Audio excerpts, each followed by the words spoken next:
So, good afternoon, everyone. I hope you can hear me well. It's already 2:30 and we are gonna get started. So, first of all, of course, welcome to the Learning Leadership for Change, or by its acronym L2C Project Final Conference. We are very happy to be here with you all and hope you will be enjoying the event. First of all, allow me to introduce myself. I am Enrique Martin, L2C Project Manager, and for today, I will also be, your Master of Ceremonies. Before we get started with this very interesting sessions and panels that we have planned for you, we will provide a very short introduction to the project and a couple of tips on how the discussion will be taking place today.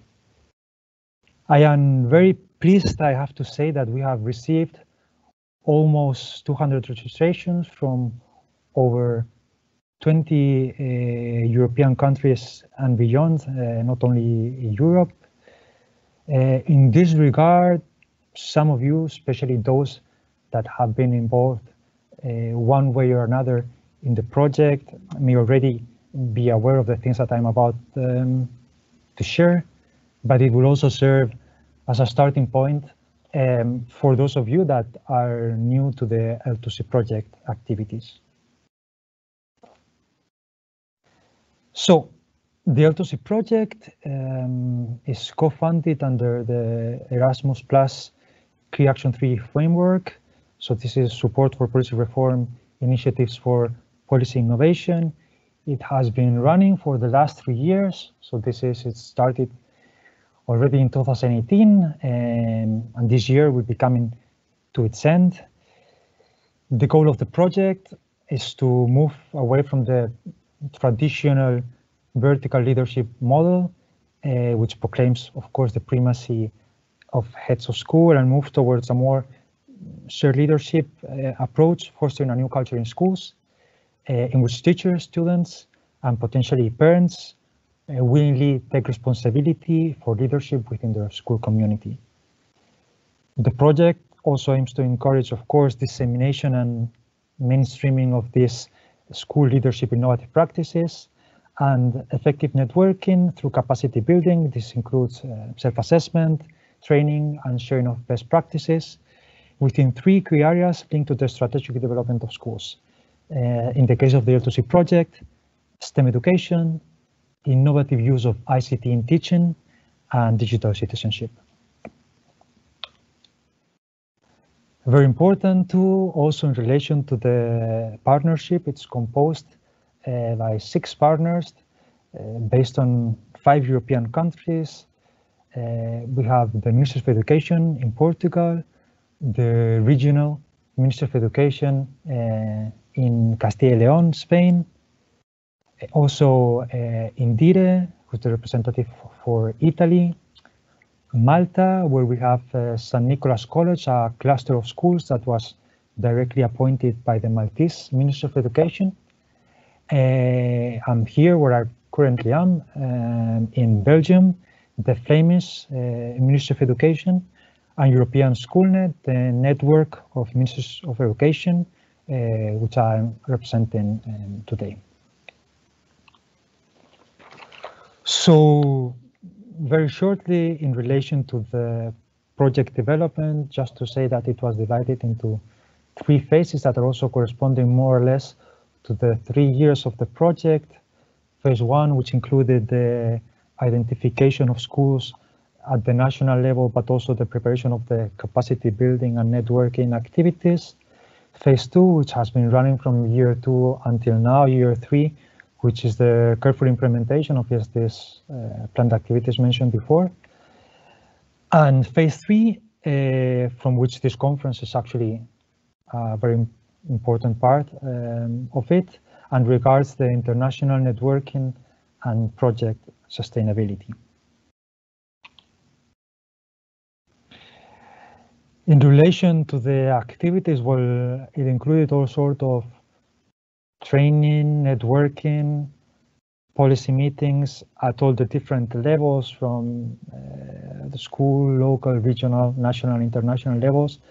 And the exchanges have been at the very heart, I have to say, of this project's bottom-up approach that we had with our schools, from which you can see a short collection of the different schools that have been involved in the project. Of course, we had many other pictures, but this gives a good insight on how the activities have been looking. And finally, maybe most importantly to be highlighted today, are also the different outcomes of the project activities that are, of course, available in our website. We will provide you with way more detailed information during the conference, both our website and the online community in Facebook. Significantly, the L2C project has contributed with self-assessment tools collection that you can find hosted in our website, and that they are all publicly available, are the different three different self-assessment tools that we've been using in relation to the three key areas that I was mentioning at the beginning. Very importantly too, the Shared Leadership MOOC that was launched earlier this year, and that of course is still available. It's also worth mentioning that we are currently designing a digital version of the book so that it can also be shared otherwise, and you don't need to be connected for this purpose. We will be disseminating it also in the coming month. The digital showcase available in our website, that is a collection of all the resources that have been produced and also shared through our different events. A large list of communication and dissemination materials that have been shared with our schools and partners nationally, but that they are also available in the digital version in our website. And then it goes without saying, soon to come, and also as a follow-up of the conference discussion, our national sustainability strategies, and most importantly, the final outcome of the project that will be connected to the innovative guideline for school leadership. That was it also in everything that regarded the introduction. I know it was very brief, but of course we need to stick to the sessions that are very important for us today. Maybe finally from my side, just a couple of words in relation to housekeeping announcements and reminders. They have already been posted within the Q&A section, the announcement section, the signature list. So very important for you to sign in the online form as participants in the event. This will also be used for the certificates that will be provided as a follow-up of the event. To use the conference Padlet available to interact with other participants. So please notice that the Q&A section is mostly going to be used for questions to our speakers throughout the conference. So I would invite you to post any other questions, and our speakers will be also posting extra materials and other notes in the Padlet. So I welcome you to use the Padlet. You also have the link posted in the announcements. Of course, to keep the use of the Q&A for the questions at the end of the session, so that it's very clear for the speakers when we are referring to them in terms of questions or not. For any other terms, we can use the Padlet. Very importantly, for those of you that maybe have not noticed yet, there was a poll launched at the beginning of the session.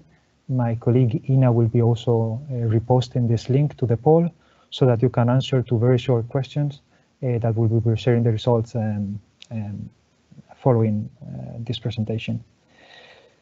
So, having said so, I would like now to introduce our first panel discussion with our keynote discussion that will be moderated by Patricia Bastea. So, Patricia, the floor is yours.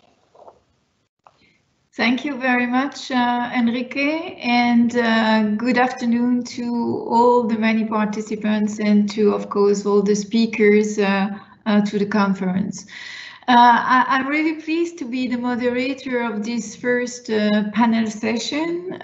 We'll discuss about what we know from research, as well as what we experience in practice when it comes to shared leadership in education and in particular in schools. We have the pleasure to welcome two panelists that join us for the discussion. Let's turn first to Fiona Forbes from Australia.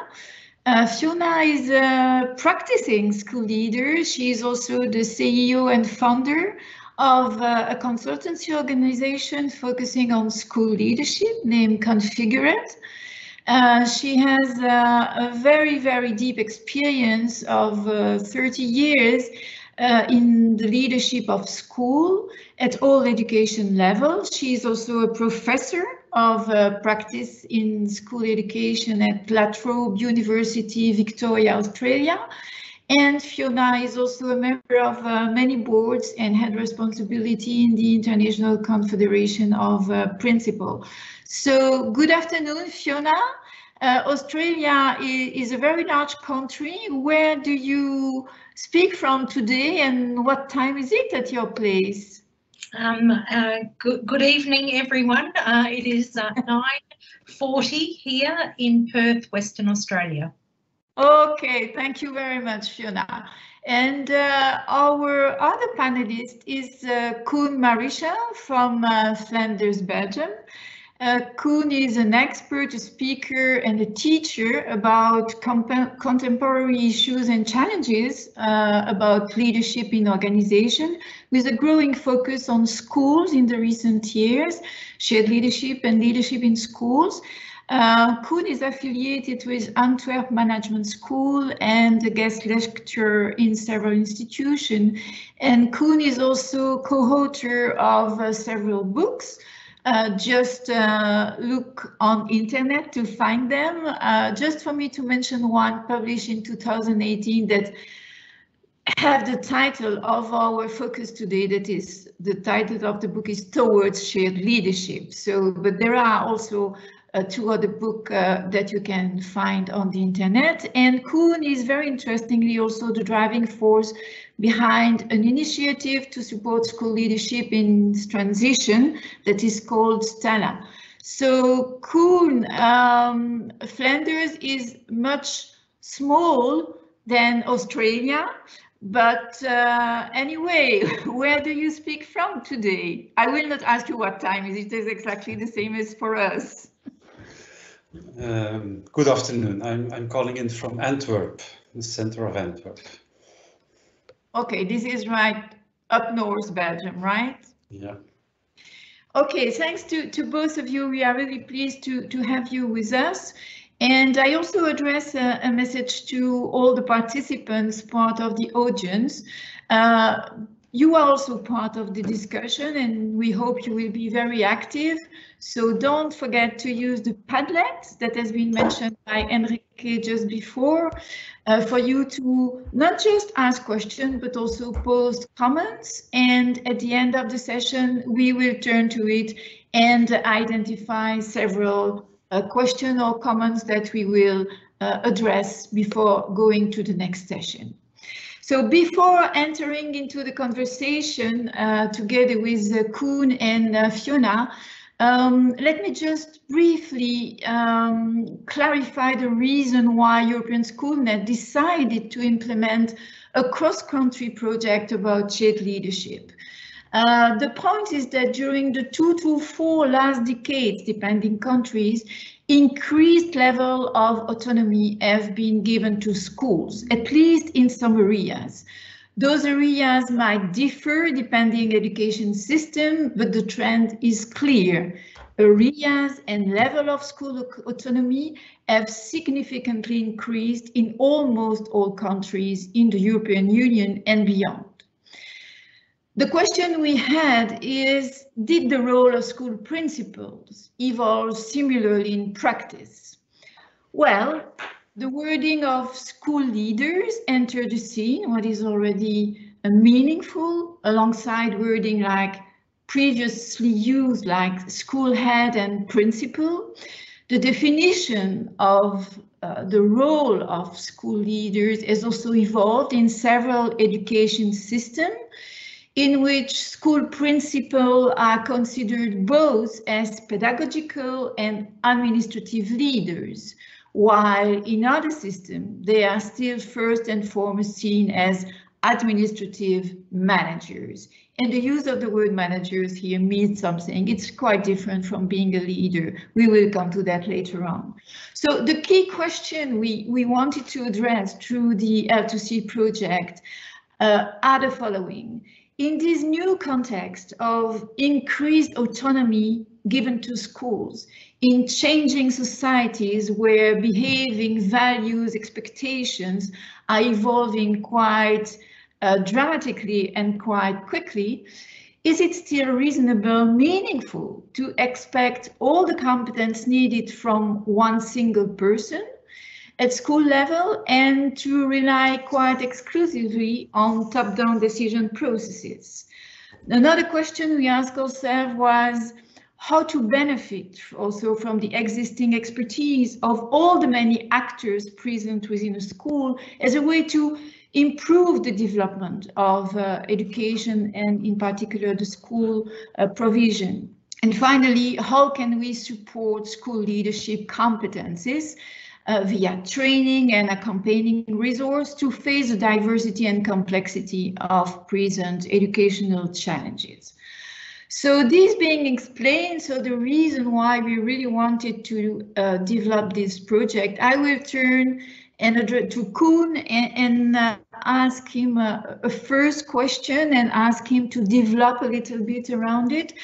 According to you, Koen, and your investigation, is shared leadership an option to address the present evolution trend observed?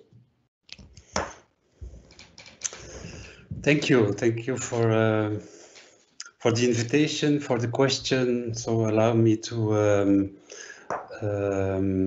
give some thoughts about the what and why of shared leadership. And you asked the question, is shared leadership an option? Well, it's my field of expertise, it's my passion, and especially in school systems. So I would answer with a big yes, of course.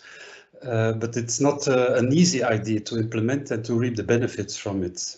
So if I here you see a picture of a school I'm involved in. It's in the heart of Antwerp. Maybe some of you know it. It has around 600 students, secondary level, from more than 60 nationalities. So it's even more diverse than this audience.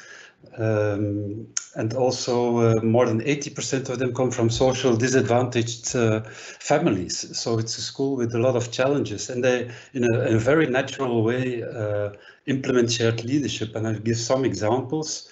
The first is that they are starting to invest more and more autonomous teacher teams and taking professionalize that collaboration between teachers in teams with access to coaching, for instance. The leadership team of the school, it's no longer one person, it's a team, and it's typical that every year it changes. So it's a group of leaders at the top of the school, and there's no real fixed, stable leader at the top of the school. And another example, a nice example I find, is that they installed the transition team this year. So from each teacher team, they took one representative and they gather regularly to discuss everything what's changing and to also take decisions and steps. So it's a temporary leadership team, which is also typical in a shared leadership notion, that you don't depend on the fixed authority, but also install dynamic temporary systems. And why is that? Why do they evolve towards a more shared leadership idea? And I think this picture captures a bit the feeling that a lot of school principals have when they get up in the morning, if they want to get up in these times, which mask to put on or which face to wear. And this picture says that as leaders, and not only in schools, we see that in many organizations, they are confronted more and more expectations and demands. And what's typical, also contradictory demands. So there's an inner conflict because it's no longer only about stability, control, good organization. They also need to lead change, and that's different. You need to learn to take risks in a proper way. Also, more and more schools are embedded in power structures and represent your school and do some lobbying in that outer environment becomes a part of leadership work. But you cannot be present and available and influencing in the school and at the same time in the outer world. So they are contradictory in essence. And a third field of tension is between results and then everything that's to do with well-being, motivation, and relations. And that's the main reason why standing alone in leadership is no longer an option. So that idea of we have a strong leader at the top who keeps up appearances, and that keeps kind of fixing, solving, telling what people need to do and how to handle problems and how to set priorities. That, of course, in creating that dynamic, the people, the co-workers in the group will keep on waiting for answers, will keep on looking upwards for solution. Every time they experience a conflict or difficulties, they look upwards. And this can evolve to kind of a leadership crisis, that more and more people in the organization will put pressure on the leader above, and that pressure strengthens that feeling of it's my role, it's my job, and it's my attitude. And that's why, because of that leadership crisis and gap, that more and more research is being done on shared leadership. For me, it started with a book of Pearce and Conger, Making Stock of Everything We Know About Shared Leadership in 2003. It's a rather recent idea in leadership theory. And it says that we no longer need to depend on one superhero and look upwards for one superhero. We need a bunch of superheroes in the organization. And as you know, superheroes don't always use their power. It's occasionally when the situation arises, they show their capacity to step up and handle the situation. And this is a really nice definition, expanding the number of people involved in making important decisions. And research, there has been already quite some empirical research. That research shows that teams who have shared leadership, so with team members sharing leadership in a horizontal way, that they outperform teams that only depend on the vertical leader, so on the leader that stands above the team. And especially in situations where adaptability, collaboration, and diversity is needed. And the clearest way, I think, to go to the essence of the idea of shared leadership, and I will wrap up with that message, you find in sport teams. There's a beautiful research being done. And that researcher went to all kinds of sport teams and asked to the players, who do you see as a leader in the team and why? And that's a very fundamental question. Who around you do you see as a leader and why? And she discovered that you can be seen as a leader in a team for one of four reasons. So you have the typical, the task leader, that's the player who knows the game the best and who can give instructions in the moment, who can lay out the tactics, take fast decisions. But you have also the social leader, the leader who looks at the relations in the group and works with that and notices irritations and frustrations and conflicts and steps in and does something with the relational qualities in the team. The third leader is the leader who puts positive energy in the group.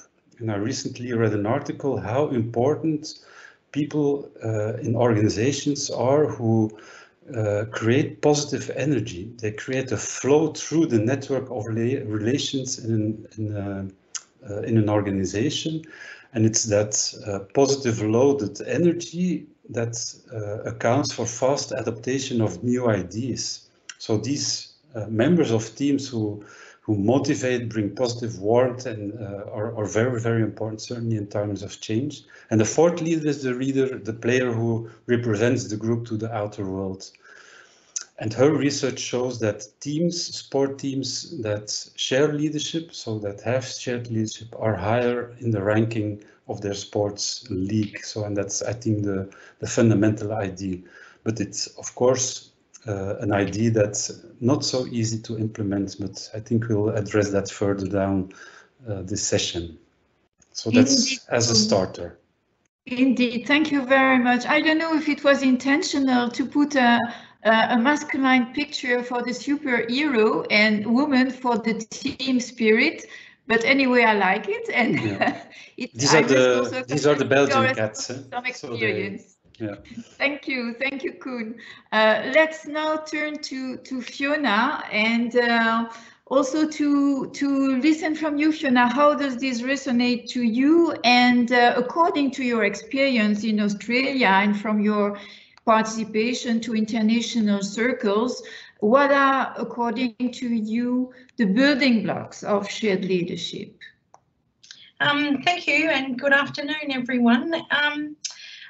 And thank you, Koen. I'm a bit envious of Antwerp. I've had some fantastic times in Antwerp, and so I'm missing Europe terribly at the moment. But as you've heard, I bring a strong emphasis on practice, and it's from that practice lens that my contribution comes to you all today. So I'm just looking for my slides. I don't know where they are, but anyway, I'm sure they'll come sometime soon. Schools consist of networks of people working together in the pursuit of a shared vision, of increasing the knowledge, skills and understanding of the young people who come through the literal and the virtual gate these days. And it's in these networks of people, and by that I mean parents, teachers, leaders, students, policymakers, and they interpret the vision for the school or for education with a different lens. So shared leadership involves getting everyone to develop a collective understanding of what vision looks like in your context and working to achieve that. There's been a lot of talk about education ecosystems, and I believe that schools, with their networks of people, are in their own way a subset of the greater education ecosystem, locally, nationally and globally. And the term think global, act local can apply here because we're all part of a global education ecosystem. So the example on the screen is of one such ecosystem. And while not everything there might apply in your context, there are some common elements or building blocks. And I think some of those are fairness, equity, and equality. And I think that everyone can kind of agree with those sorts of things. But we have the principles and visions and values in our planning that we have in schools, and that's the solid foundation that we have. And then from that, everything comes from that. So I think shared leadership is like a garden, and each section plays its part to make the leaves grow, and then eventually the flowers come into bloom and we see the fruit. And these equate, I believe, to the achievements of the young people that are the core focus of our work. The same can be said for policy design and implementation. This too is a shared leadership proposition. In my work with the OECD, I have collaborated with them to ensure that policymakers are aware of the vital part that school leadership plays in the co-construction of policy and implementation plans. Since 2007, when the OECD first surveyed school leaders in an attempt to see why policy was failing, they have been working with countries to develop better policy and a better policy and implementation approach. This recent framework is a result of that work and highlights a shared leadership approach that balances traditional top-down implementation processes with more bottom-up approaches, with room for co-construction and local adaptation. And that can enable education change in schools to be more successful. OECD found that with a focus on coherent and actionable and well communicated implementation strategy that engages stakeholders early on and takes into account a conducive environment, including the capacity for change, that this is part of smart design policy and therefore more success. Education is big business. Governments invest lots of money. So it's really vital that we have some good guidance on policy and implementation. One of the overarching elements that supports shared leadership is in whatever part of the education ecosystem that you're working in is social capital.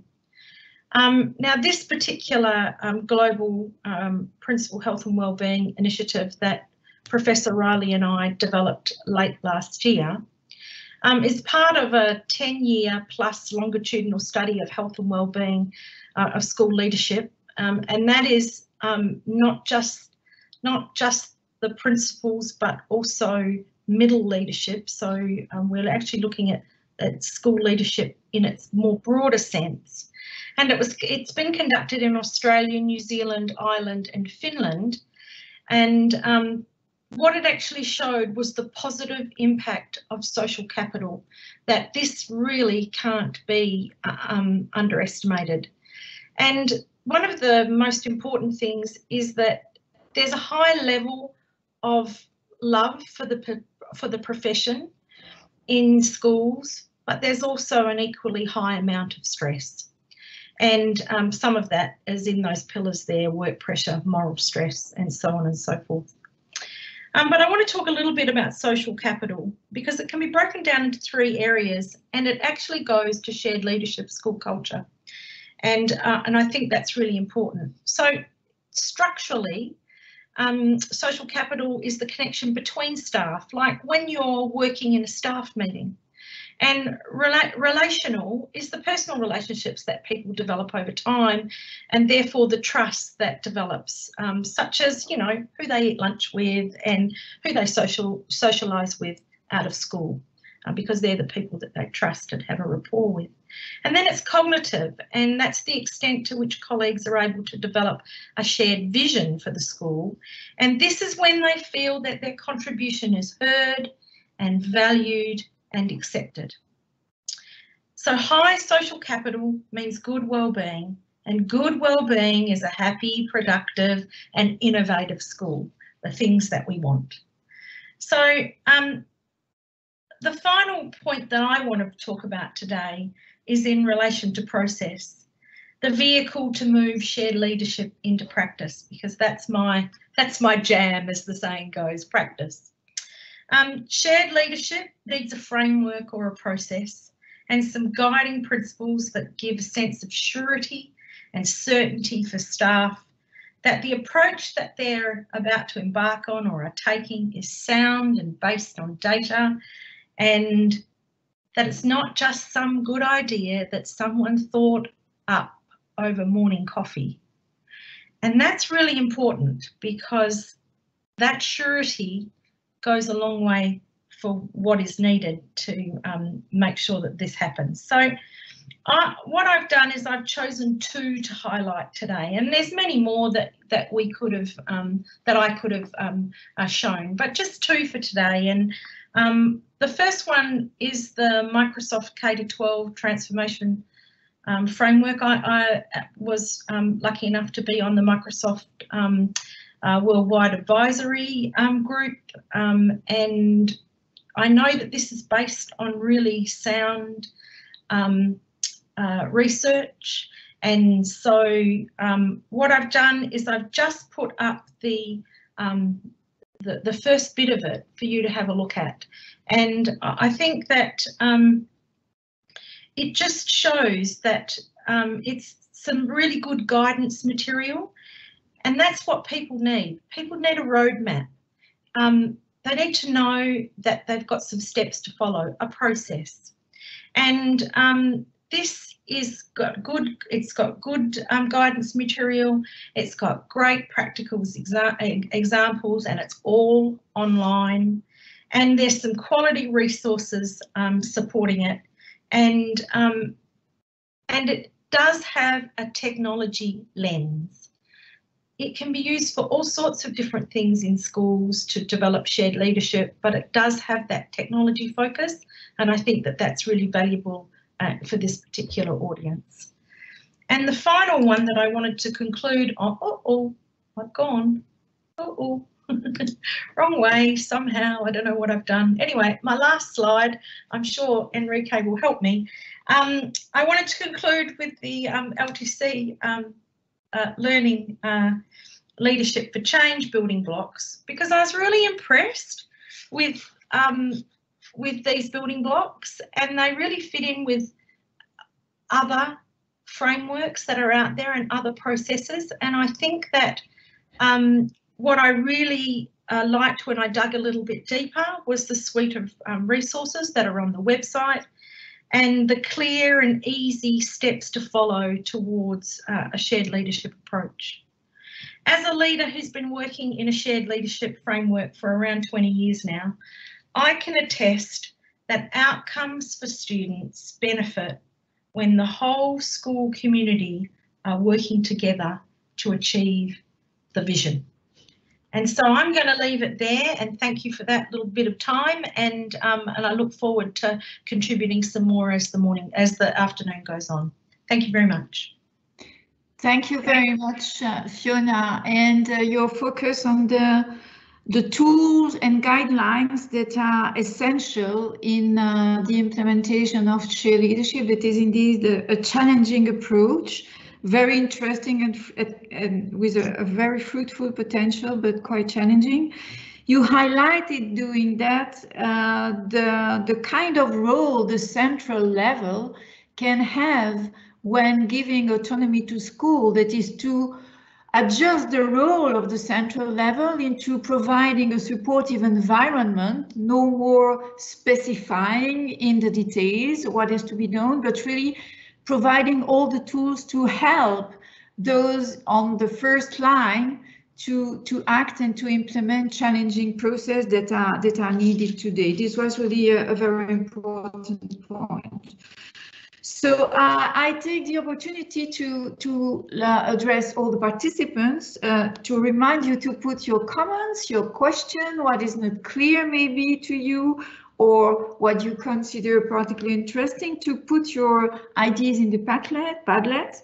And it's also the right moment for me to remind you that it's important that you contribute an answer to the two small questions that have been offered to you at the very beginning, because after the next question, we will turn to it and start discussing from the answer to these two questions according to your opinion. So Noah, I would like to ask the same question to you both, Koen and Fiona, and I would like to ask you, according to your experience, what do you consider as the main key enablers, factors for a successful implementation of shared leadership in schools? We can start with Koen maybe, and then we turn to Fiona. Okay. I think the question is already looking for the main, while I think the idea of shared leadership is more a systemic idea. I like the idea of a garden. So for me, it's a system of interlocking elements. So there is no one main. That's a downside, because you have to take into account a lot of elements, but there's also a positive side, because you can really use the different elements in a very opportunistic way. So use the occasion to reinforce one of the interlocking elements. So the integrative approach is very important. And if I narrow it or drill it down to what are those elements. There's the personal level, like for instance teachers or teacher leaders or school leaders. There's developing a personal capacity, like also in the framework you have established, it's helping others to lead and also learn to act as a leader. So that's a personal capacity. It's about self-leadership. It's keeping ego in check. It's also become a real professional. So that's that part. Then you have the level of the group, of a team.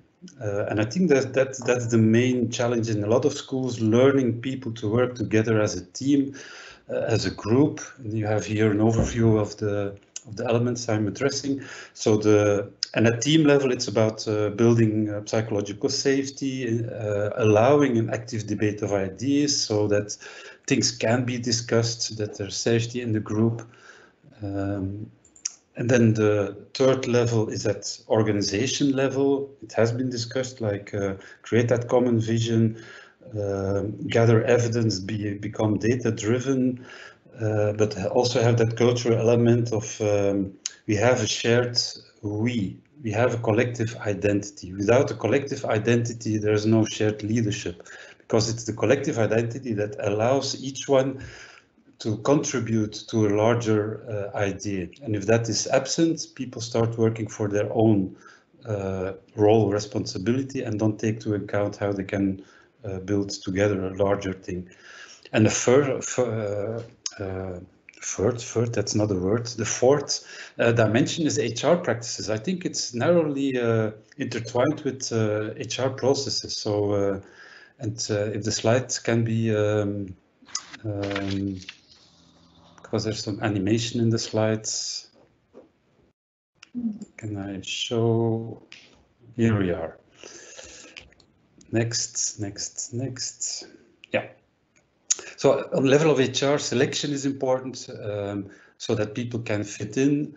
Educate stakeholders. So schools live in a larger whole. The moment you start to become team-based working or shared leadership, you also have to involve all the stakeholders around you. Explain to the parents that you want to work in that way. Explain to partners, companies, other schools that you're leading the school in a different way.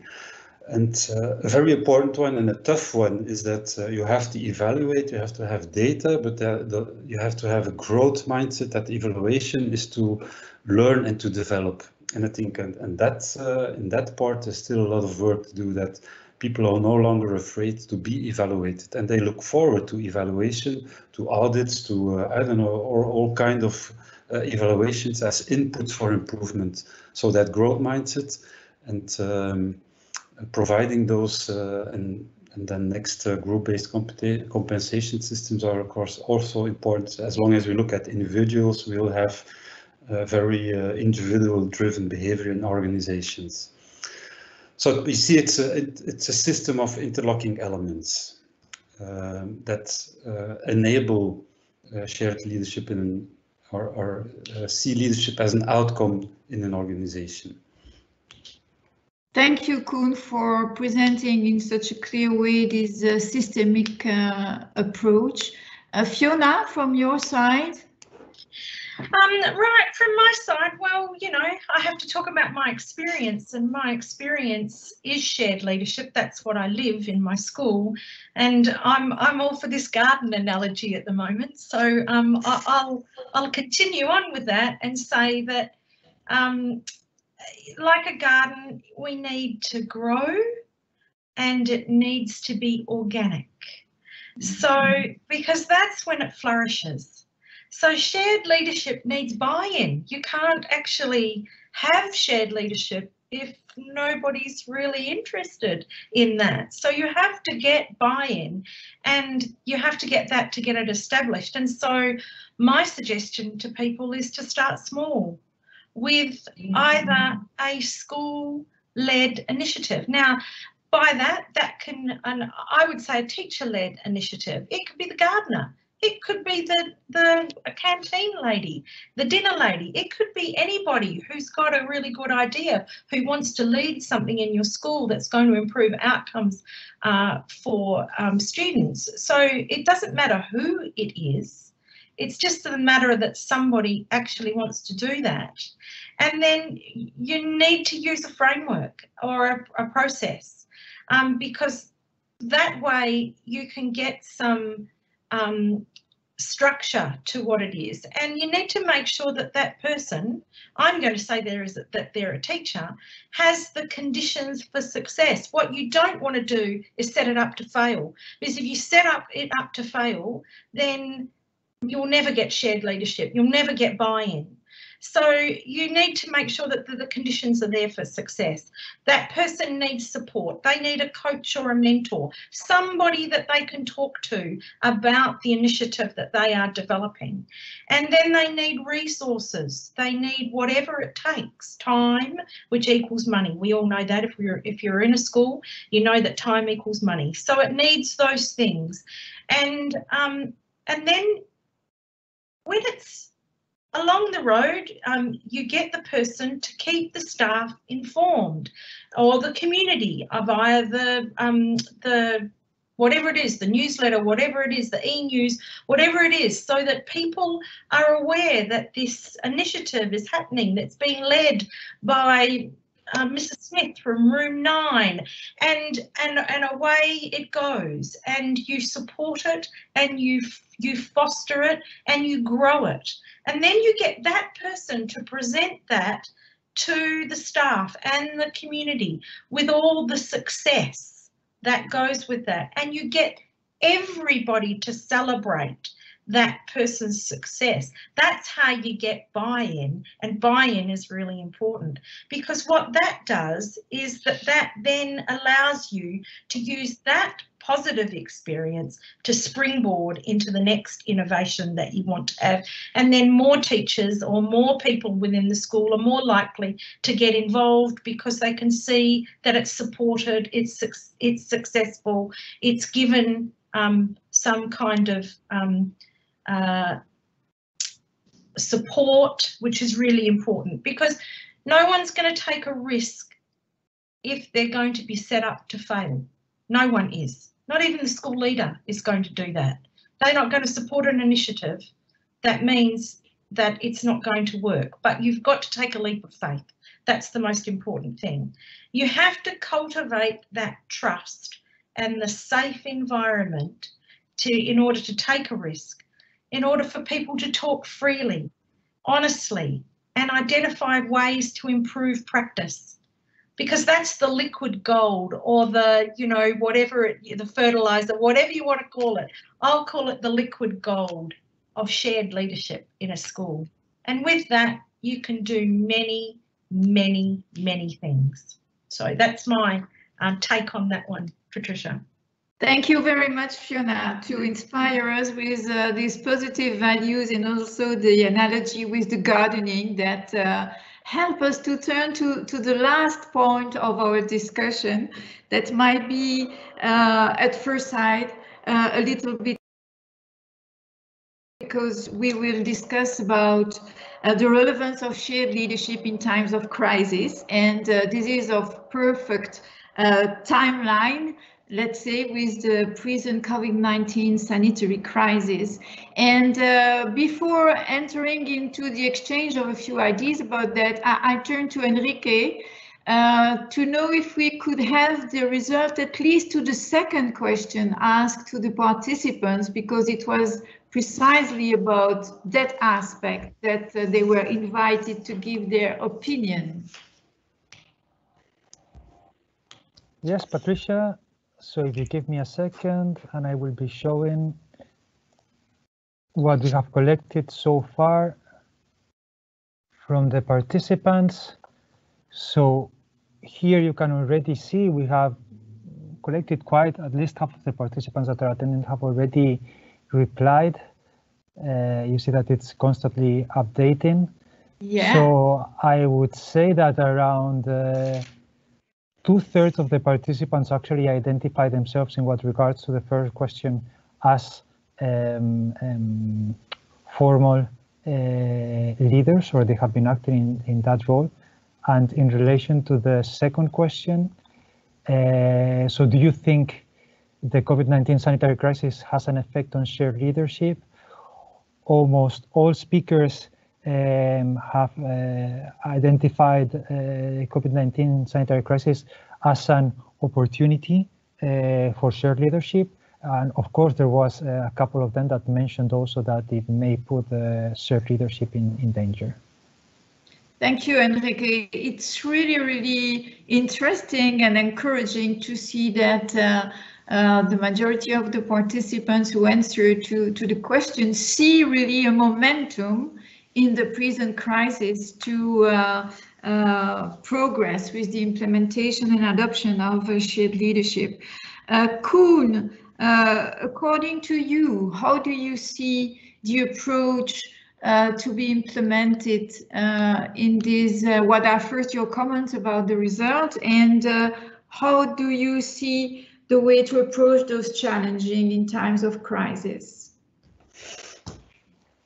I think in terms of results, well, we are preaching here for our own choir. It's the believers in shared leadership who are answering, and I was so fortunate to work with a lot of school leaders since March on the topic of how to manage the school during this prolonged crisis. And what you see is that it's like a big stress test, and that it reinforces the dynamics that were already present, so that schools who had still kind of an old idea about managing a school and the importance of expertise, authority, clear structure and command, did well in terms of managing the school, but there was that small risk of becoming authoritarian, because it's not so easy to share leadership under stress when it's not already in your DNA. And on the other hand, schools who were already establishing shared leadership and working with that and developing that garden of shared leadership, they used indeed the crisis as an opportunity to put other people in the lead, to give work to teams, to look for support systems that could help in the outer world, bring in external experts, and so on and so on. So, and when I, at a certain moment, we looked kind of the numbers. We did a survey on what helps schools in that interlocking system of shared leadership, and what did they miss the most. And if I can see here, you see here the different dimensions, the importance of a sense of purpose, cultural elements of professionalism, collaboration, hierarchy that's empowering and that's not too directive and authoritarian. The stakeholders have means to participate in school government, a group of leaders instead of a few leaders, and then teacher teams. And what they benefited the most, and this is based on a survey with more than 100 school leaders of different schools, you see that schools who had already a clear vision and sense of purpose, that was a driving element in managing the crisis, that enabled to stay strong and steady in those difficult circumstances. And then that cultural element. So if people is there already a culture of helping each other, or of talking to each other, addressing problems, asking for help, advice, and so on and so on. What they missed the most was real stakeholder participation, and there's that risk in under stress and in crises that we forget about the participative bodies in the school, like for instance the pupil council or the parent council or the school council. And the school leaders acknowledged that having access to those kinds of councils gives strength in school policy and in school governance. And not having access makes it more difficult to take good decisions. And then that idea of having access to a group of leaders, that was what they missed also. So there was that increased sense of I have to do it alone, or it all depends on a few people. While schools with shared leadership have that feeling of we have a group and we can help and support each other in the leadership work that needs to be done. Thank you, Koen. Fiona, from your side, Any comments on the result, and also how to possibly address resistance to change, especially in period of crisis? I'm afraid you are muted. Yeah, that's what happens when you turn the microphone off. I said I think I can equate question 1 with question 2. So question 1 was how many people had been in leadership, and there were quite a few people that identified that they had. And then the second one was actually how optimistic they were in relation to being able to still get something from the experience during COVID. And that is in true positive school leadership optimistic thought. We're always optimistic school leaders. So I think COVID has disrupted and revealed, and some of the things that it has revealed have not been good about our systems or our countries, and that is globally. And I think that schools are sometimes on the receiving end of that. So, but it's not all bad, because, and I think focusing on the positives is really important, because there are some really great things that happened for schools during COVID and the crisis. And it was the way that schools did a major pivot to online learning in an exceedingly short period of time, and everything kicking and screaming, whether or not you were a technophobe or not, you had to get with the program, because your bottom and driving line for everybody who works in a school are students, and making sure that the outcomes for students were still there, that they still had some kind of sense of school. Now, school does a whole range of different things than just learning. It actually plays an incredibly important part in a community, and people look to schools for normality and so on and so forth. And I know that schools were closed in a lot of countries, and so it was particularly difficult for students during that time. But if they were able to, and I think that educators and this includes policy people, made some really great and positive decisions for television channels to have learning, a whole range of different things. We did some pivot things that were fantastic, and I think there's some real positives that we can get from that. And I'm for never let a good crisis go to waste, and I think this is a springboard moment that we could be using to build confidence in our knowledge skills to keep learning happening. And so I think we should be looking to use constructs like professional learning communities within schools for staff to have an opportunity to build on the things that they learned from COVID as an ecosystem of a school, with everybody involved in that, including the office staff, the gardening staff, everybody, because everybody has learnt something. And then I think that there's an opportunity, because there's still places that are locked down or still having difficulty with COVID, so we can still reach out to our communities, our stakeholders in the community, our parents, via online, and we can have online forums where we can talk about what's worked well. So start with the positive. What has worked well? And then the flip side of that is even better if. So even better if we did whatever. So we use the positive to get some feedback from the community, get some feedback from our schools, and use that to grow. And I think that that's a positive way of using shared leadership of everybody involved to never let a good crisis go to waste. Okay, thank you very much to both of you, Fiona and Koen. I'm afraid we will not have the time to turn to the Padlets now, but Enrique will tell us more about that. So thanks again to the two of you for having helped us to shake our ideas about shared leadership. And I think it's fair now to give the floor back to Enrique for the next session, right? Enrique? Thank you, Patricia. Yes, from my side, just to say that we did get especially a couple of comments within the Padlet.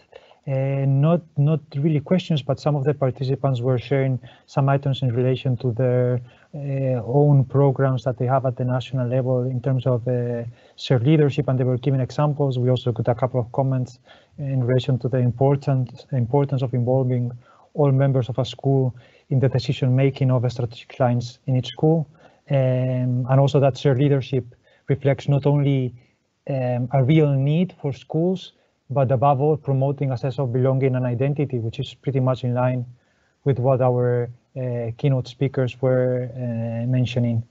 In any case, I suggest we move on to our next session. So thank you, Patricia, thank you, Koen, and thank you, Fiona. Our next session will be presenting the L2C leadership approach and the project results from two different angles. On the one hand, from policymakers' view, but also from our practitioners. So for this purpose, we have two speakers. We have with us Jan de Kramer, who is the Vice Chair for European Schoolnet, but also partner in representation of the famous Ministry of Education. And we also have with us Elena Valle Santos, who's head of school for IES Los Sauces from Castilla-La Mancha in Spain. So now I will give the floor to our first presenter, which is Jan de Kramer, to give us this perspective from the policymakers' side. Thank you. Enrique, can you hear me? Yes, I can hear you well. Yeah, okay. I'll see how I move the slides. Yeah. So thank you, Enrique, for introducing me. And today I'm speaking here as one of the project partners of the L2C project. So I was running it here in Flanders together with 5 of our schools. And what I'm trying to do, or what I'm going to do in the upcoming 10 minutes, is to draw some lessons from the project at policy level.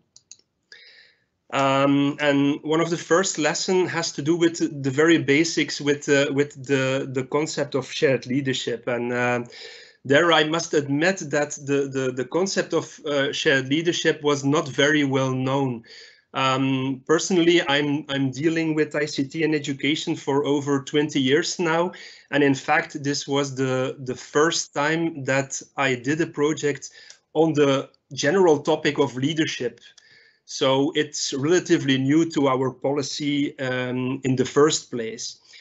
And then for me, but also for the schools, the concept of shared leadership was not very well known. It was we had heard about it and we had an image of it, but what it was really about, that was not very clear. So actually the L2C project really highlighted the need for a theoretical framework to define and deepen this concept of shared leadership, and also on the competences which are associated to it.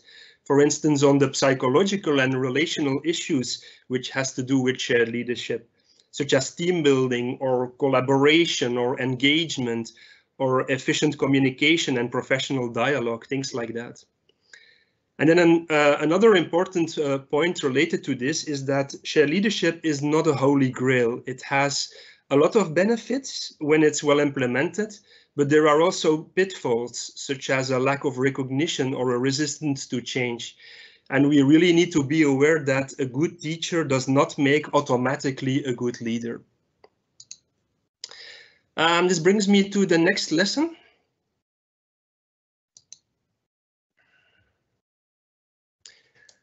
Shared leadership is a complex process. the implementation requires a lot of dialogue, and the previous speakers have touched upon that. A lot of stakeholders need to be involved. In the first place, there is the dialogue between the leadership team, between the school board and the teachers team. But when you change the leadership style in a school, this has also an impact on the pupils and on the parents and even on the wider school community. So they are important stakeholders in this process too. So co-decision and participative and participation are key elements to this. And then there are a lot of other preconditions that have to be fulfilled. Time may be the most important one. That's at least what the schools were also telling me. Implementation of shared leadership takes time. You have to allow people to grow as a leader. Recognition and incentives are important. If a teacher is put into a leadership role without recognition, or without a clear mandate or another incentive, then it's only more work for the same conditions, and that's a pitfall as well. Support training, professional development, that has already been mentioned. And within L2C, we have provided this within leadership workshop or within school exchanges. And then official recognition. Shared leadership starts with defining and sharing a common school vision and a mission so that each person in the school community knows how to act for a common goal and pushes in the same direction. The third lesson is about peer learning, which was an important feature of the L2C project. So as I said, there were in Flanders 5 projects who worked together on this topic, and the same counts for the other countries where there were also schools collaborating. And they came together quite regularly during these school exchange meetings. And actually, as an evaluation, what the schools told me was that this was one of the most important aspects of the project. First of all, it's important that the school's autonomy is respected. Every school has its own culture and has to implement such shared leadership at its own pace and within its own context. And during these school exchange meetings, the schools actually received highly applied information from each other that immediately fits into a certain context. And this context often matches their own specific working environment and conditions. And schools also learned that depending on the specific context, they can do very different things to achieve a similar goal. So there's no one single solution or one single model, but there are many possibilities. And through these peer learning activities, they get to learn these different possibilities. So I guess that's why this was so important for the schools. But it's also more than just looking over the school's walls or over the school's border. It's not only learning from each other, but also about the interaction, about the actual exchange and active participation within a community of practice.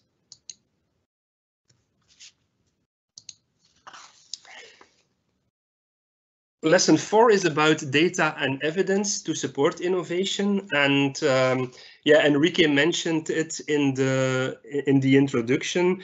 Within L2C, we have used several assessment tools that provide data and evidence on specific topics and areas of this project, which were ICT, digital citizenship, and STEM. And tools like the eSafety label or the STEM school label or Selfie can provide a very comprehensive overview of where a school actually stands, where the school performs well and where there might be gaps in a school's policy. And the data that such a tool delivers provides everything actually that the schools need to adapt its policy and measure its implementation. So evidence is a key element, and successful leadership means that you also have the indicators and the figures in place to monitor and evaluate the transformation of leadership in practice.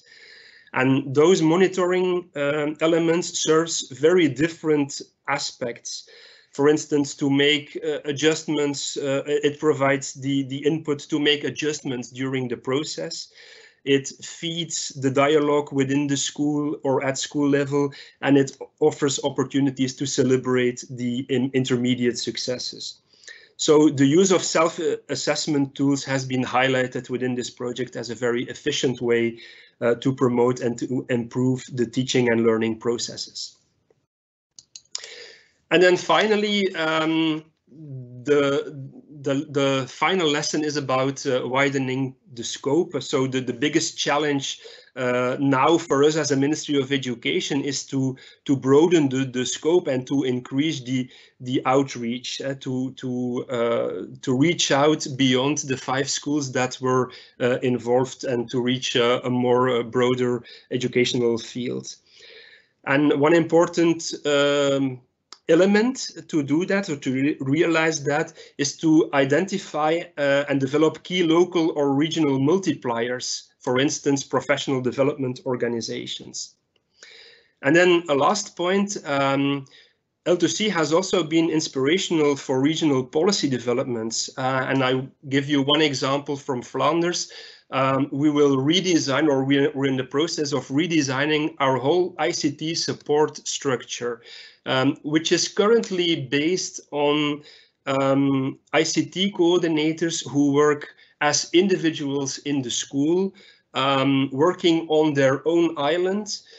And we would try to transform this to more stronger ICT teams or ICT team-based approaches. So that's a very concrete outcome of the project specifically for our policy. So these are some of the lessons that I took from the evaluation together with the schools, and these lessons will also be reflected in one of the final deliverables of the L2C project, which is the L2C guideline. I'll stop here, so thanks for listening to me, and should you have any questions, please put them in the Padlet, and thank you very much. Thank you so much, Jan, for your intervention. And please, I also invite the participants, I just want to say, to intervene in the Padlet to follow up. Before I introduce and give the floor to Elena, just to say I committed a very sensible mistake when I was doing the introduction, and since we have a large part of the audience coming from Castilla y León, and I apologize, especially being from Spain myself, because I mentioned Castilla-La Mancha instead of Castilla y León. So no, Elena Valle Santos is head of school at ES Los Sauces from Castilla y León. And Elena, after apologizing, please, the floor is yours. No problem, no problem. It's okay. So, well, good afternoon, everyone, and thanks for inviting me as one of the practitioners of this project. I didn't want to start my presentation without showing my gratitude to all those who have supported us to work along this project, to the European SchoolNet, especially Enrique and Matia, Consejería de Educación de Castilla y León, to the Language Teachers Training Center, and to all the BITS schools whom I represent. So I don't want to extend my speech too much. I think I have the control now to the presentation. Yeah, here it is. So, well, I don't want to extend my speech too much. So let's start about talking about how our own experience as practitioners. So as you already know, this project has had different phases. And to start with, I would like to explain the reasons why we were one of those schools chosen to take part in it. We and 4 other high schools. So why us? Castilla y León is nowadays the region which is getting better academic results in Spain and abroad. And the PISA results let us know that we are in the good way. So the Consejería de Educación de Castilla y León is one of these Erasmus projects members, as you know, and decided that it has to be the 5 BITS schools in the region, the ones who were chosen to develop it. So we are one of those 5 BITS schools, and we were chosen by our policymakers because of several reasons. First of all, because of our own identity signs and the school sound paths. So all of us are bilingual, innovative, inclusive, technologically updated, and we offer a safe work environment, which is also very important. So we are very active, and we are very focused on project-based learning. So we offer education to students from 12 to over 18 years old because we have secondary, upper education, and vocational training in the same building. So it gives us a great variety of people. So we have also been certified with the highest level in ICT and digital reading programs. And the school community is the core of all our actions. We try to be updated and follow effective methodological paths, and we use projects as the main base of the students' learning. And for us, observation, peer learning, sharing and learning from others through national and international programs is of great importance. So one of the stages, one of the phases, the first one, was to present the project. So along these 3 years, we have held several meetings, and we have had formal training about how shared leadership could change European education, and we are on the way. So we also visited each of the business schools, which are located in different provinces, and we learned together, which I think it is one of the most important things. So just a few weeks before COVID-19 outbreak and just before the lockdown, all the K3 members met in Brussels for a couple of days and kept on learning about the Future Classroom Lab and share other countries' best practices. It was an awesome and very productive experience. So this stage was the one devoted to set the clear basis of leadership. And now we know that it is the main tool to change our educational system. And we have to focus it on the 21st century situation with digital native students and ICT resources that allow us and oblige us to update traditional systems. So what are we exactly talking about when we refer to shared leadership? Maybe there are still some people who don't know about it. So for us, it's one of the main aims is to achieve leadership from the middle, not only from the top and left to the management teams. That is to say, all community members should take an active and important role to get best quality education for our students. So for us, it's like a very expensive race car, which is nothing without its 4 wheels. So policymakers, management teams, school community members, all must work together to make it move forward. So in shared leadership, it is very important that the school vision and mission statements are shared and known by all the community members. So goals and targets must be clear, previously and carefully planned. They must be developed and evaluated in order to get some data. So sustainability will depend on its success and learn from mistakes to improve them.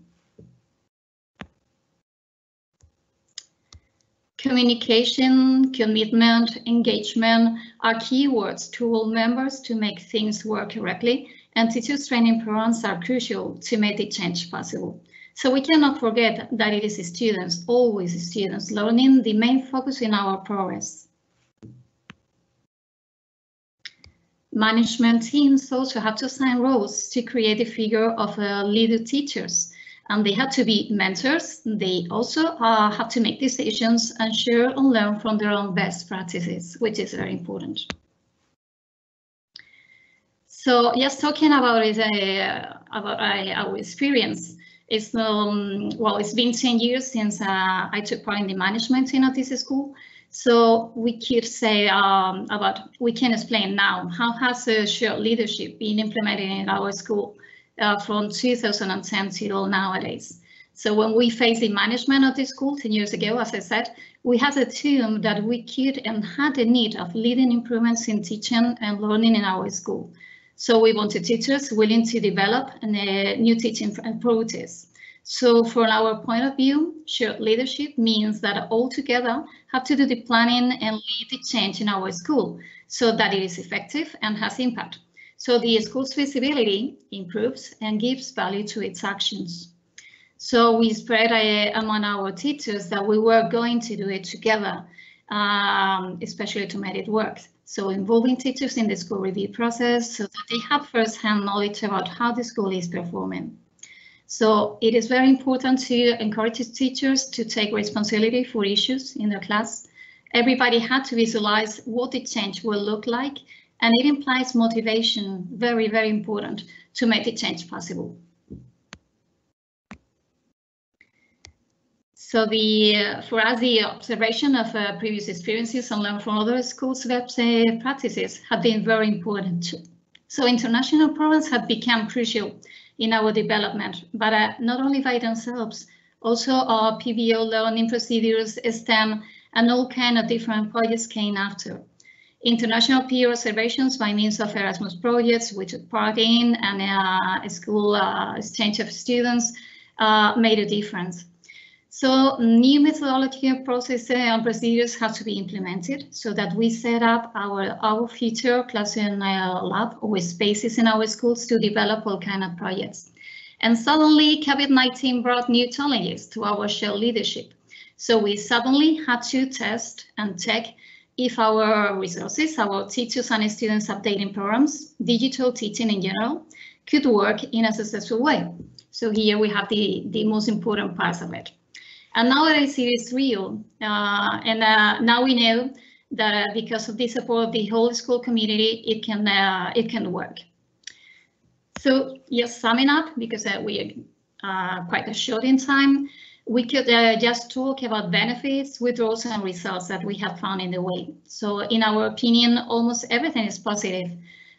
Successful shared leadership helps to create a modern school which is able to take responsibility to improve itself. It offers our students and their families high quality education, which is the main goal, involving all members of the school community and other social institutions in the process. So it also implies accountable teaching and learning atmosphere and introducing changes under common decisions. When we offered our best practices to our own colleagues and to other countries' colleagues, we also learn from ourselves, because sometimes we don't know what other colleagues are doing in the classroom, and there is a lot of hidden talent among our teachers. Shared leadership can break borders. Peer observation, peer learning, sharing with other schools, teachers, and organizations is one of the best benefits of this idea. And the image of all the schools have improved, and now they are more demanded by students and their families. So here we dare to offer some of the tips which have worked for us, and maybe they can help anybody. And well, that's all. I think most of the most important thing is to have a good atmosphere at schools to share and to learn from others. And thank you. Let's keep collaborating and sharing and learning. Thank you. Thank you so much, Elena, for your contribution also to this conference. Well, now that we have actually a more general background of the theory, let's say, in terms of shared leadership and the experimentation and implementation activities that we have learned throughout Jan and Elena, what has happened during these last 3 years on the L2C project, I would like to pass to our next session. So we have entitled it The Future of Shared Leadership, Remote Teaching and the Path to Follow. For this session, my colleague Anne Gilran will be acting as moderator. So welcome, Anne, to the session. I was just checking. It seems that one of our speakers may have issues to connect, but in any case, we have quite a dedicated number of speakers to the session. We will be trying to connect with her in the next couple of minutes. So Anne, the floor is yours. Thank you very much, Enrique, and it's my pleasure to welcome our 4 panelists here. Well, 3 at the moment, hopefully 4. We have, of course, from Italy, we have Francesca De Liberti, who is the co-head, I think, of the National Union of School Leaders in Italy. Fernando Amido from Portugal, who works in a group of schools. Suzanne Camilleri, who hopefully will be able to join us in the course of our panel discussion, who is working in a school in Malta. And last but not least, we are honored to have Deirdre Hodson from DG Education, Youth, Sport and Culture from the European Commission. So you're all very welcome to this panel. And I think that maybe I will start with a general question to you all. And the general question is this, that obviously this year 2020 has been a very difficult year particularly for schools, teachers, parents and students, families in general, with all the closures, etc. So thinking of your own context, has a shared leadership approach helped schools in any way to cope with the closure? And if so, in what ways and what needs to be improved for the future? And maybe I'll go first to Francesca to respond to this question. So Francesca, any ideas from your point of view? Good afternoon.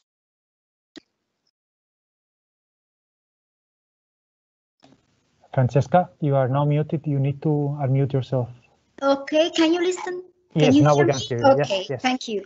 So, good afternoon. I'm Francesca Di Liberti, headmaster in a secondary school in Torino, in the north of Italy. The sudden change and stop required since February to the Italian school were and is still shocking for everyone, and it was up to the headmaster to reinvent a no classroom model and provide in the first step the methodological and technological tools in just a few hours. So only some schools were well equipped and skilled to activate digital lessons, but after a short period, each headmaster has realized that the shared leadership was the only way to be successful and to manage this difficult situation. I think that never in this time of uncertainty and resilience, the Italian headmaster has shown the skill of a leader in a very bureaucratic model such as Italian school. So we are involved in active commitment, motivation, gratification of all school workers, but also we projected ourselves on the future, building new alliances with the territories, with the politicians and health authority, instilling trust in families and even appealing to the sense of responsibility of our young Italians, young students.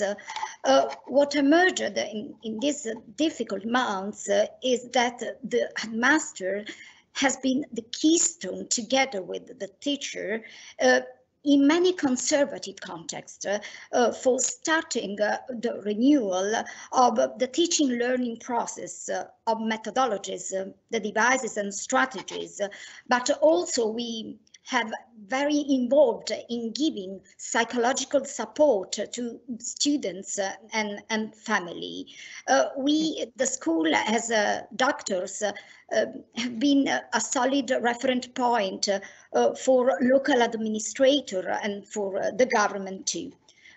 We are trying to give the sense of belonging, of identity to a community which risk to lose the sense of the school, and we are involved in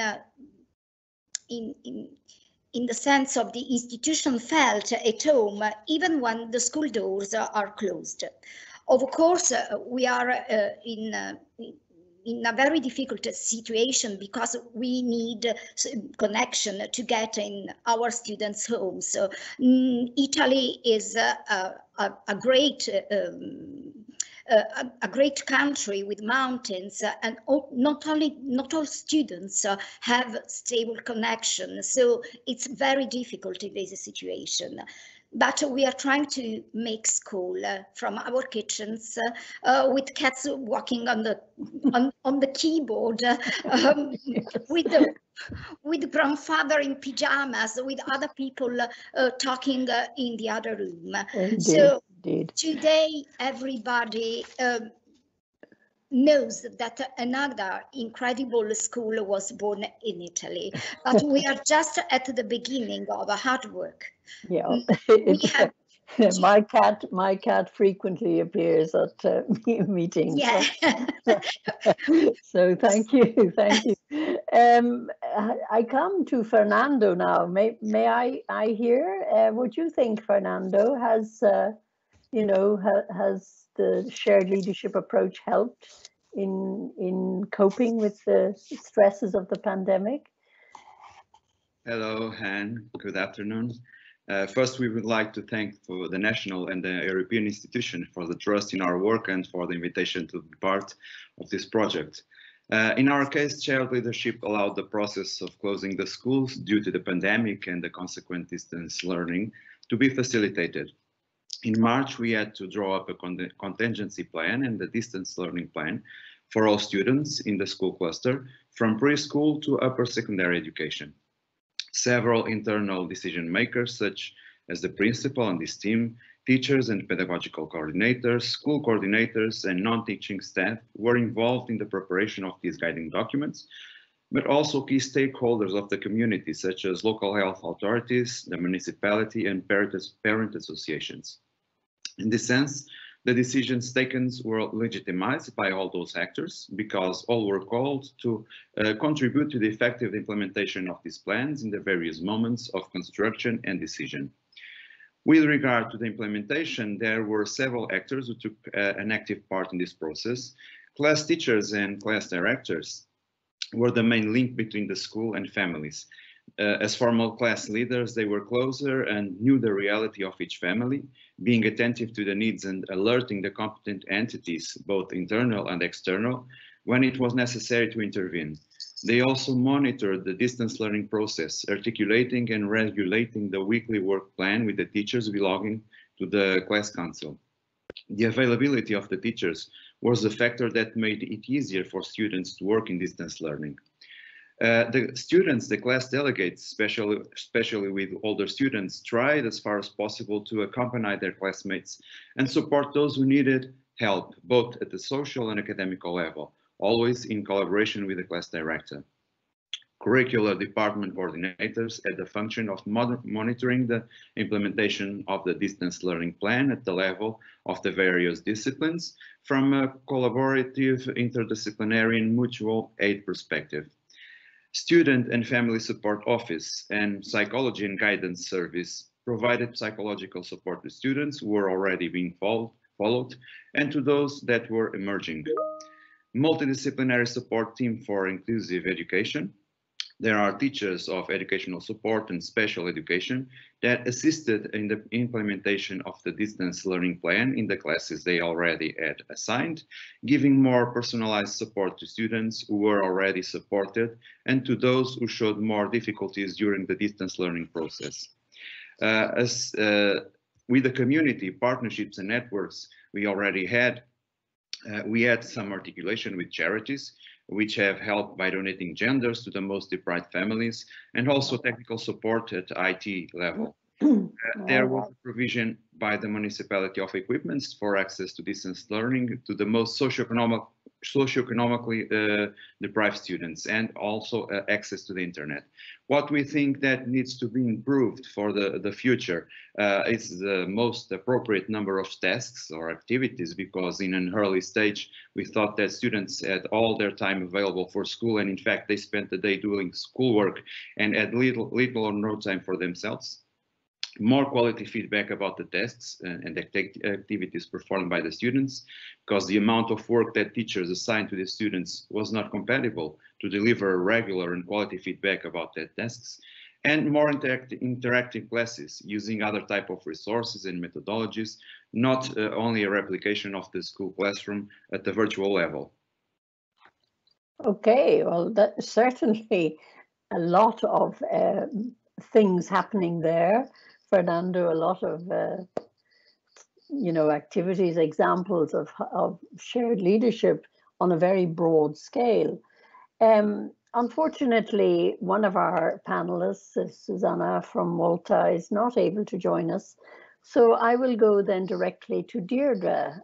Deirdre, I know that maybe this question is not your main area, but perhaps you, from your perspective, have some thoughts on it in a general way.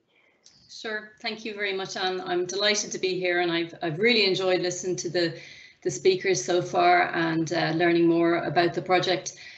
Like Anne, I come from Ireland, but I'm not in Ireland. I'm actually talking to you from Belgium, from Brussels. I am a policymaker at the European Commission, and I work on the school's policy team.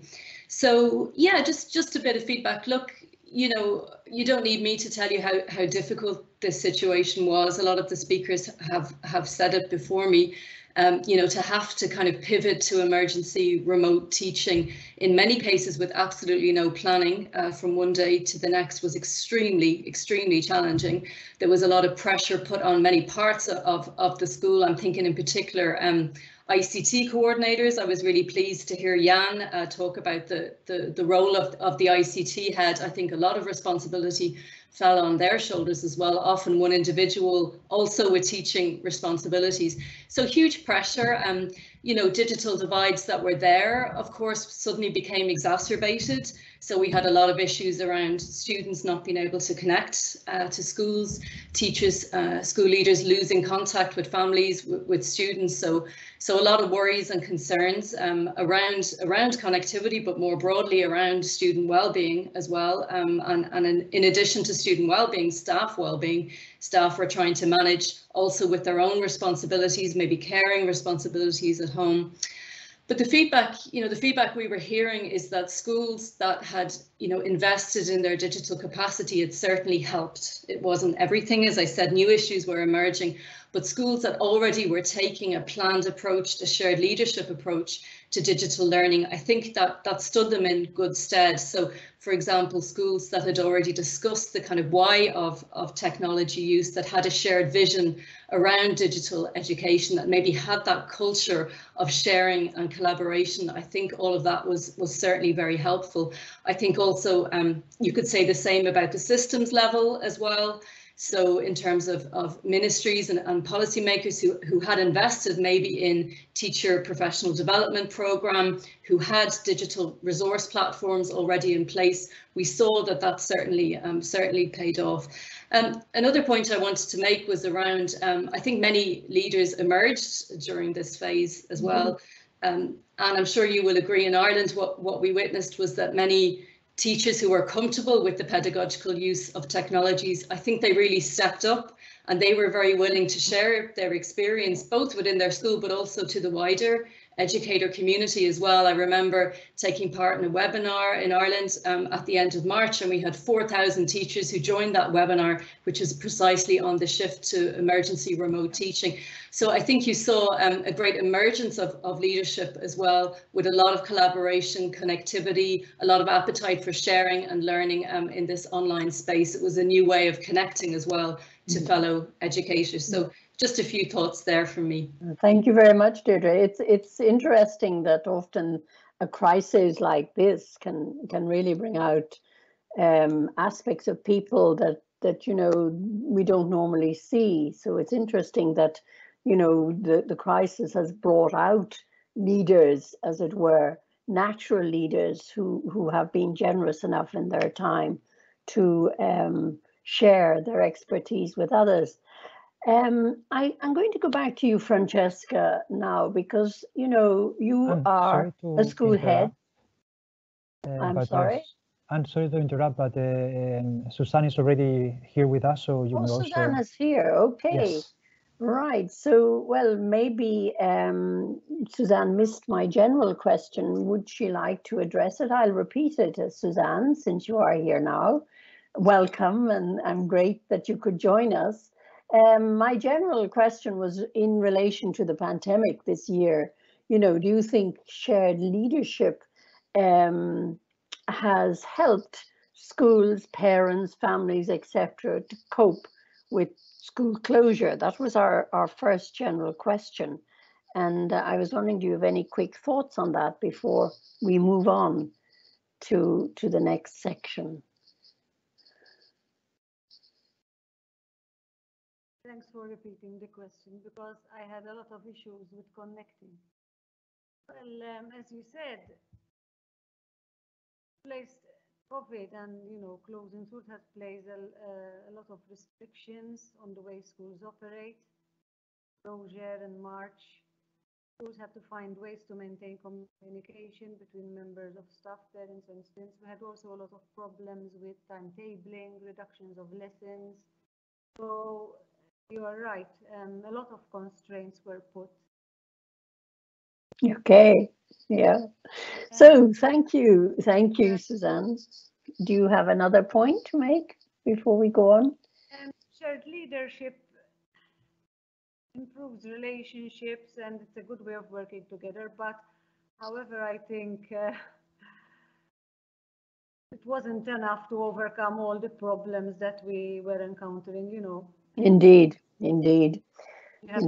But Deirdre made a very interesting point. I don't know if you were with us when she was talking, but she was saying, that one of the things that happened was sort of natural leaders emerged, people who wouldn't normally take leadership roles because of the situation came forward and began to do things and began to share their expertise with others in order to help them to cope with the closure, and I think that's a very positive outcome of this pandemic.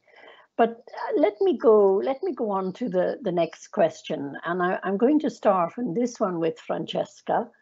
And Francesca, you're a school head, and in this situation, school heads are often seen as key actors in any systemic change that takes place in schools. Yet in some contexts, the role by its nature is regarded as authoritarian and sometimes often focuses on administration rather than the development of, say, what we call a vision for the school.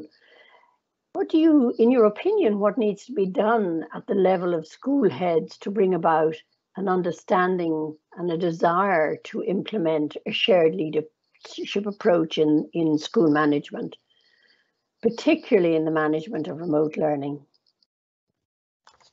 Thank you for the question. So, yes, I'm an Italian headmaster, and we are very involved in this situation because despite the passionate studies of many experts, in Italy we still live in a paradox. After 20 years of school autonomy, the Italian headmaster is not yet a leader for learning, but much more a manager.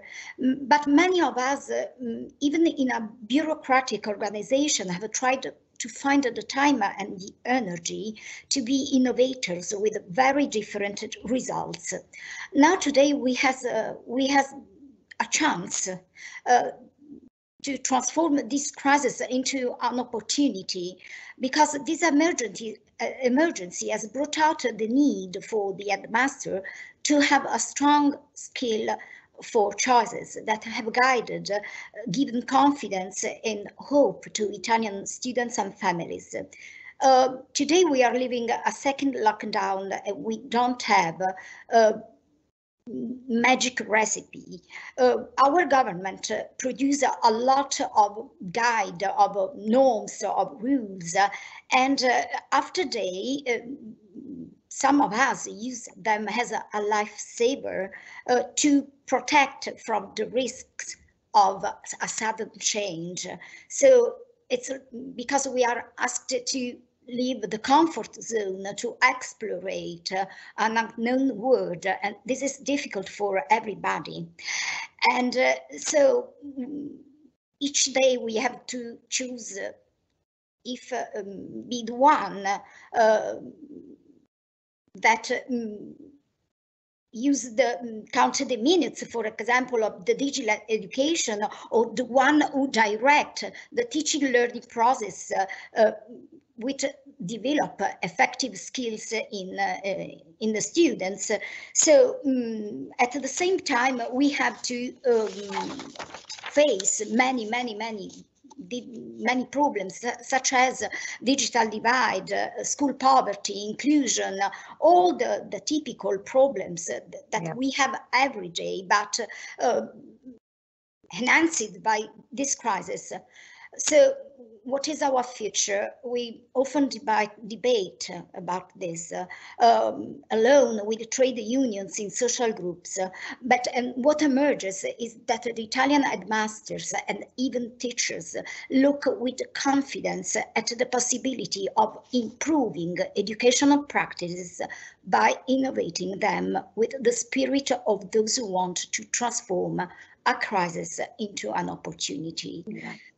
On the other hand, we know that there is a big problem. We know that pedagogical and didactic innovation cannot take place in an organizational vacuum, and it needs to be regulated. So our contract does not oblige contemplate training in the contract. So we have to review all our juridical status and also motivate teachers to improve. Mm-hmm. The COVID and post-COVID school requires a multi-voiced debate between actors from professional and political categories.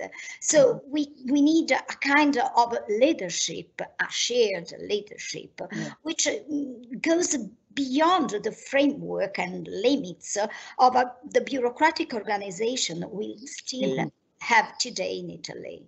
Yes, it's interesting because I think what you're saying is that there needs to be a response both formally at the level of, the higher levels, but also informally within the schools. So it's a mixture of both of these things that will bring about the systemic change that we hope for.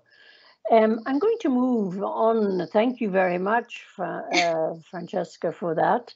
And I'm going to move to Fernando, who, I know, Fernando, that you work as part of a grouping of schools in your area. Can you explain to us if and how shared leadership is practiced on a wider scale within this grouping? And how does this help or hinder the implementation of a shared educational vision? Yes, of course. Shared leadership is something that is part of the DNA of our school cluster. We have 10 schools from pre-primary to upper secondary, 2,800 students, 260 teachers.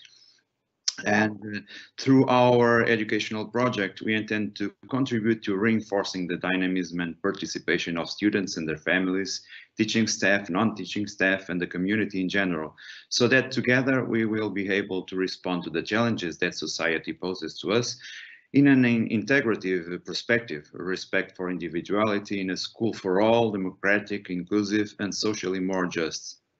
We have a consistent practice of self-reflection and self-assessment involving all the community.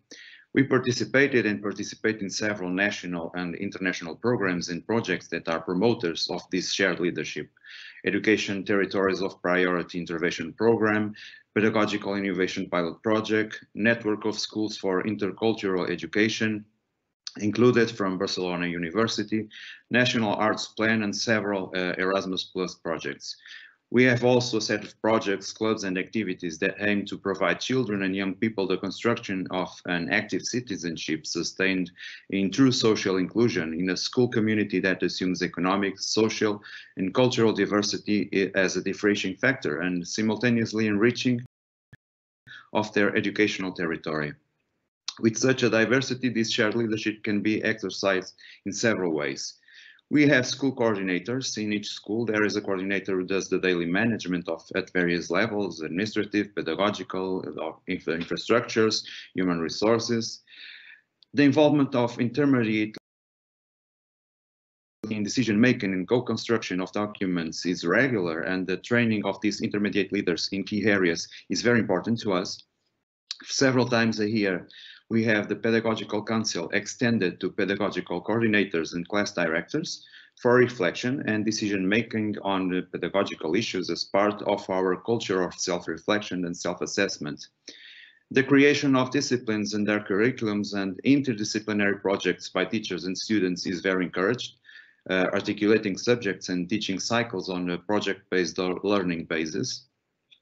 Teachers, non-teaching staff, students and their families, and educational community are involved in decision-making and building of guiding documents such as the educational project.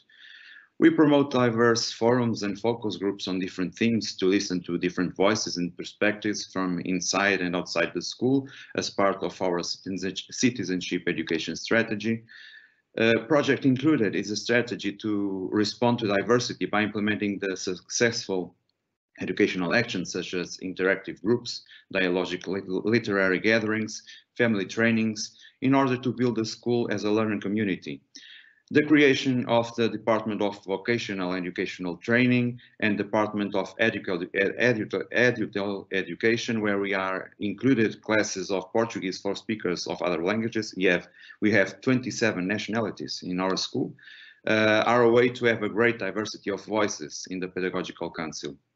Student representative structures such as the Upper Secondary School Student Association, the Class Delegates Assembly, the Junior Principal, and the representatives at the school board are a form of active and informed citizenship.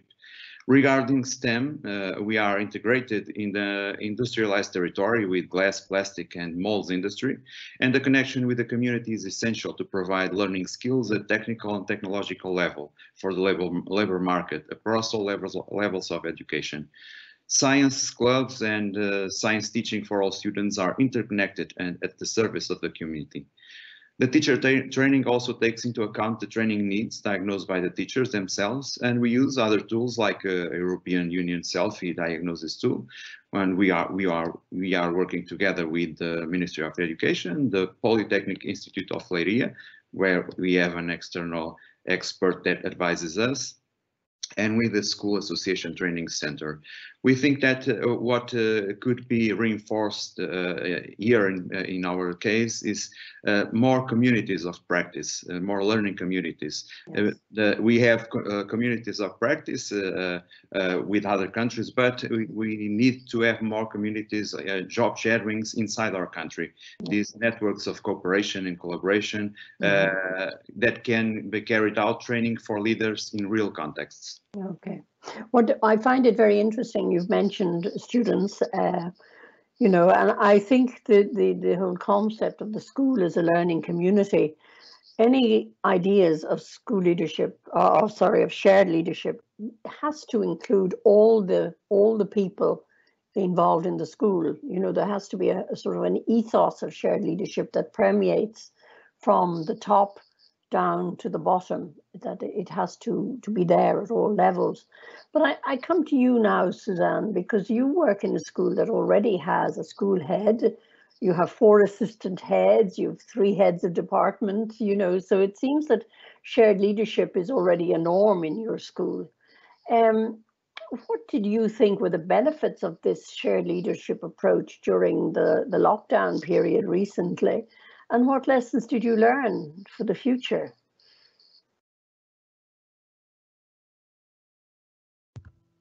Well, during lockdown, teachers got together. Everyone took up new responsibilities, you know, new initiatives. Everyone took, well, not everyone, but many people took a leadership stance, you know. There was more communication in many ways with parents, you know, through emails, through Teams. Distribution of leadership responsibilities was not sort of just within one's designated remit. You know, there was more collaboration. It was kind of across each other's area of responsibility. So this goes beyond the usual cooperation, you know, just people completing a task. Those involved sort of would then manage and develop any given project further or differently. So even though we were restricted and we were teaching online and so on, our projects, we tried to continue. For example, if we had planned an animal awareness week, we still got students to send us videos of them, home videos, and we put it all together, you know. Sort of we tried to continue in a kind of new normality, but for the students' sake, we all got together and as I said, we took new responsibilities which were sort of beyond our normal responsibilities, and we tried to put it all together. I think communication and coordination was key. Yeah, Yeah, and do you think that this will continue in the future? What emerged, during this pandemic, will it continue beyond it? At the moment, we are teaching at school, but we do have vulnerable children who are at home. So although we are teaching at school, we are still continuing certain ideas. Good. Even for the sake of safety, for example, we still use Teams a lot and still do certain activities. So certain things that we picked up during the pandemic, you will carry forward. Yeah, and it's interesting because what you're describing is exactly what the point that Deirdre made earlier about that unexpectedly new leaders emerged out of the shadows, as it were, and took a leading role, and this seems to have happened in your school. I'm going to move now to Deirdre and shift the emphasis slightly, because recently there was a newly published digital action plan for educators. One of the strategic priorities here mentioned the creation of a high-performing digital ecosystem where we have digitally competent and confident educators and education and training staff. This is a quote from the plan. Deirdre, how do you see a shared leadership approach supporting the development and strengthening of the digital competence of educators? Yeah, and thanks a lot. So absolutely, we've just adopted a new 7-year strategy on digital education at the European Commission. So actually, our original plan was to have that action plan adopted in June, but because of the COVID crisis and the closure of schools and universities and colleges, we actually stopped and we did a public consultation to get feedback.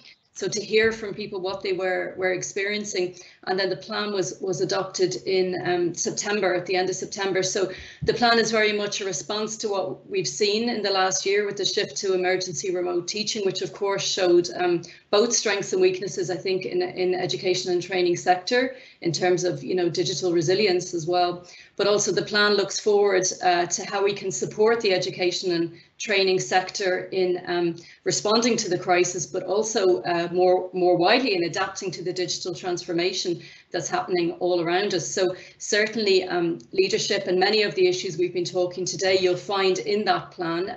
Actually, one of the principles of digital education that we mentioned is indeed the importance of leadership. So really what's at the heart of that plan is that digital education, digital transformation, it needs a planned and strategic approach at the level of the institution. It's something that should happen on an ongoing basis. It was nice to hear Fernando talk about the selfie tool. That's something I've been very closely involved in. I've been project lead on the selfie tool. It's been developed with my own department and also with the research department of the European Commission. Selfie is a tool which has been used by 7,000 schools up to now. We launched it 2 years ago, and we can see that there's a growing demand because selfie allows you to kind of capture that evidence. That's something we've talked about a lot today. And on that basis, you can plan. So I will put details in the Padlet, but selfie is a free online tool that any school can use to really assess where they're at in their digital journey. We made selfie to be very flexible. It was something that was a design principle for us from the beginning. So any school can add up to 10 questions to suit their context, because we know no two schools in Europe are the same. So it's a very flexible tool. And just to also to add that in August, we actually added a series of questions on remote teaching as well. I mean, at the heart of selfie is learning, very much learning and how technology can support learning. But due to the crisis this year, we've also added some new questions in there around, for example, infrastructure at home. So, Selfie for Schools project will continue to grow, but just to mention in the new action plan, we also have a new project which I'm leading on, which is a new self-reflection tool for teachers called Selfie for Teachers. We're actually starting a pilot of a beta version next week, actually in Italy and in Portugal.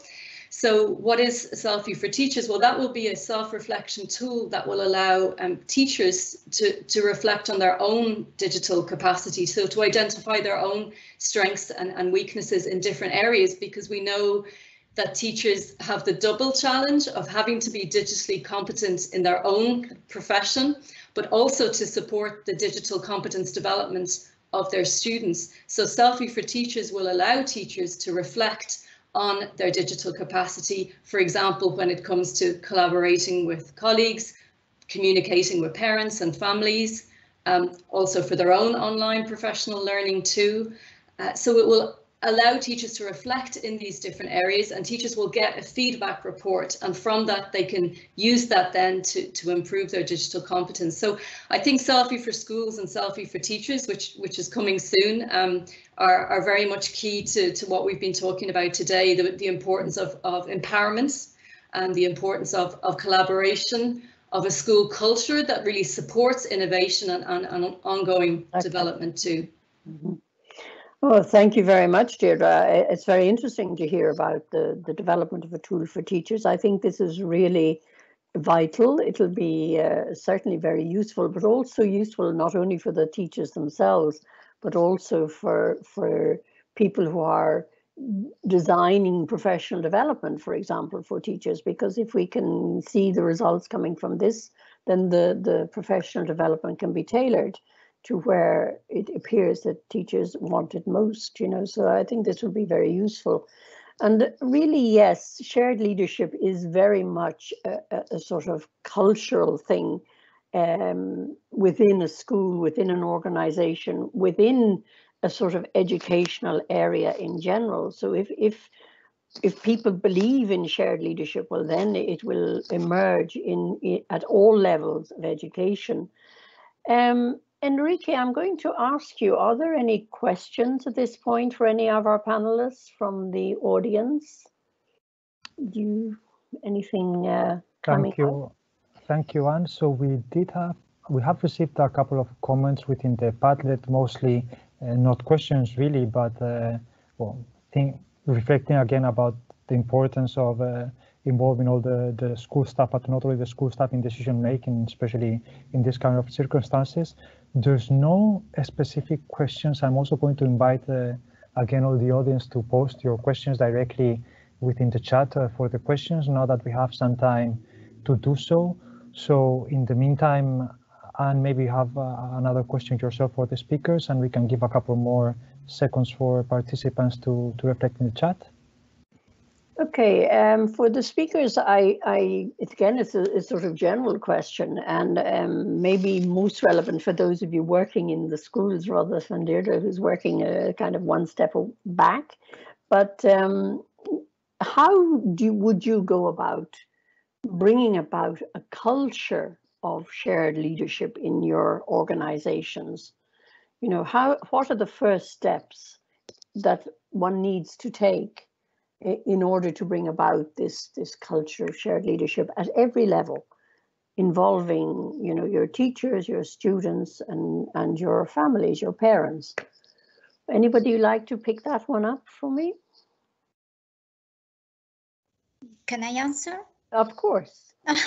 Well, I work in a very conservative context, and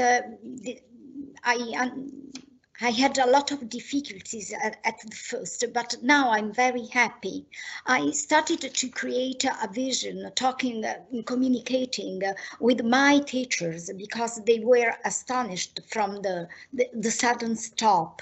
And day after day, we have constructed together a project, a new project, and we involved parents and students too. So we are learning together.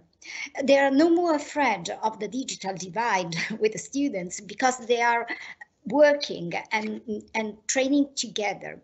So we jumped from Zoom to Google Suite and so on. We tried a lot of devices before to choose, and now they are more confident. I think that the students want to come back to school, of course, but they want to go back to the old methodologies. And even teachers are happy with new models of teaching. Some are finding again the taste of teaching learning process. So I think my school will be different next year. after this path together.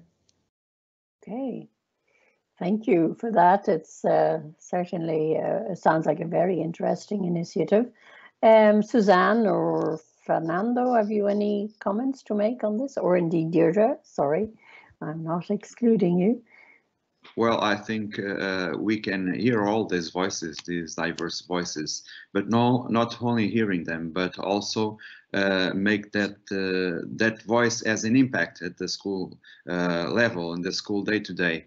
And with the work we have been doing with the students, it's very interesting to see that when they know that they are their opinions, their voice, when it's going to be heard and put in practice, they are more involved in that. So I think it's one key point that we have to involve everyone and make that their voice has a real impact in the decisions.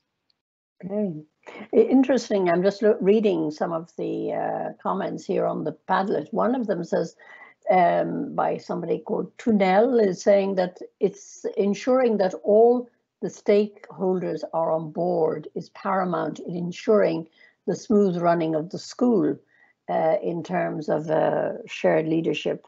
How do you go about ensuring that all your stakeholders are on board, that they all understand what you mean by shared leadership and how it's going to work in your organization? How do you do that? Can I contribute? Of course, please do. It's important to lead by example.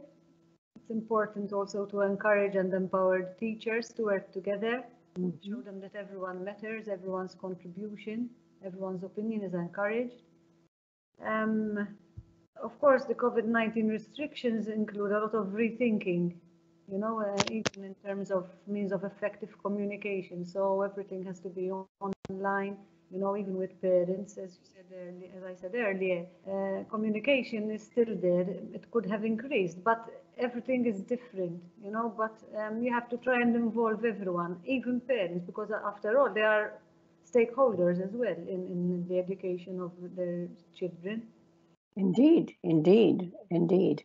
So all those stakeholders, and sometimes it's difficult to explain to parents, particularly in terms of if you're working towards the shared leadership of students, because this is quite a fundamental shift in the relationship, if you like, between teacher and student. And this has to be, from my experience, this has to be explained to parents. You know, they have to understand that you're not delegating your responsibility as an educator, but rather you are sharing the focus of educational involvement between you and your student. You know, so that's it's quite a fundamental shift, and I think parents in particular need a lot of explanation about this. They need to be brought in on the journey from the very beginning. I think we are coming. Okay, we have a question here. In a shared leadership context, who has the final responsibility to take the final decision? Are families and students' opinions taken into consideration and not only heard when there's a final decision to be made on something? An interesting question. What is your thought? What are your thoughts or reactions to that? I think everyone has something to contribute, something small maybe, but I think everyone should be given the opportunity. And then, of course, you do not have to take up all the ideas, but at least we try, you know, we give everyone a chance to contribute. Okay. But the final decision rests where? Does it rest with the one person? Does it rest with maybe a group of people? You know, what in your opinion is the best way to arrive at a decision on these matters? the best way, I think, is a negotiation with the other subjects of the school community, but it depends on the kind of decision. If it is something which has a responsibility in security, for example, it's mine, the final decision. If it is a didactic purpose or not students, of course, I always let students choose what they want to do. So it depends. There is no magical answer. No, there's no magical answer, indeed not. What's interesting in Ireland, it depends too also on the governance structures of schools. You know, in Ireland, for instance, most schools are governed or run by a board of management. So decisions are never the decisions of one person, but rather the decisions of a board of management. You know, so it's already a kind of a shared activity in decision making. Sorry, I'm reading another comment here. It says the systemic model of leadership means opening the school and in some way being exposed. Well, that's true. This is an uncomfortable position for a lot of teachers who used to keep their work, you know, behind closed doors. How would you advise to change that? Going from, you know, the teacher as an isolated unit to a teacher who's part of a community and therefore much more visible? Well, I think collaboration is the key here.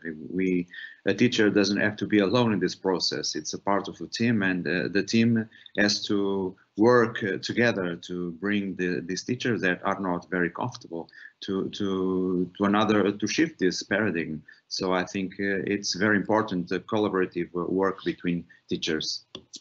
Yes. Yes, indeed, indeed.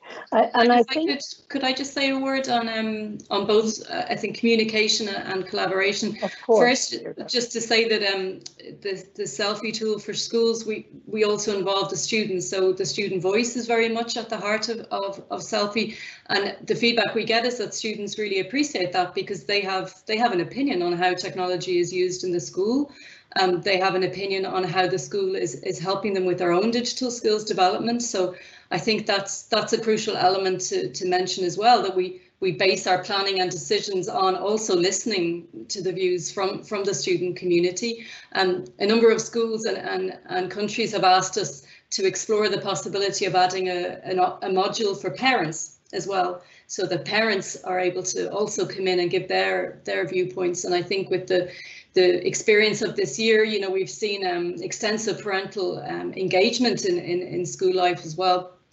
So in terms of the culture of collaboration, just to mention that a feature that we're developing in the Selfie for Teachers tool is that teachers can work as a group to complete their own self-reflection. So as well as an individual, you can also work with a team of teachers together. And I think that's really important as well, because maybe a teacher has a strength in one area and another teacher can complement that with skills in another area. So I think it's about how, as a team, that we're working together as well. That's really fascinating, Deirdre. I look forward to seeing this new tool. When is it due out? Did you say So we're launching a pre-pilot next week. We will pilot in the spring in 4 European countries, and the plan is to have everything final in all EU languages for next autumn. So for back to school next year, that's the plan. So we have a lot to do. We need to gather feedback, of course, from our teachers to make the tool useful and usable and correspond to their needs. But it's a very exciting project, and I'm glad to be involved in it. Indeed, it sounds great. I think we're running out of time now because we must move on to the next session. It remains to me only to thank our panelists for their contributions. I think we've had a very fruitful and interesting discussion. I hope you, the audience, have enjoyed it as much as we have here. And thank you very much for taking the time to come and share your opinions with us. Francesca, Fernando, Susanna, and Deirdre. Thank you. Thank you very much. Thank you so much. Thank you. Thank you so much, Anne, and thank you to all our panel speakers. But yes, it's time to move on to our next session, our keynote speech. And for this purpose, I am very pleased to introduce you to our keynote speaker today, Professor Angelo Paletta. Angelo Paletta is Deputy Rector of the University of Bologna for Finance, Planning and Process Innovation. He's also co-director of the Master in Public Management and Innovation at the Bologna Business School. He has he has been involved in a number of scientific committees, including MUR, INVALSI, IPRASE, and INDIRE, who are also partners to the project, and they have had numerous collaborations. He has also written a number of books and articles on corporate performance measurement, public management, educational leadership, governance, and accountability of universities, circular economy, business models, within many other matters. So again, we are very happy to have Professor Paletta with us. Professor Paletta, the floor is yours. Thank you. Thank you for your presentation. I can't control the presentation, my PowerPoint presentation. Yes, you should be able to click directly in the screen and control it yourself.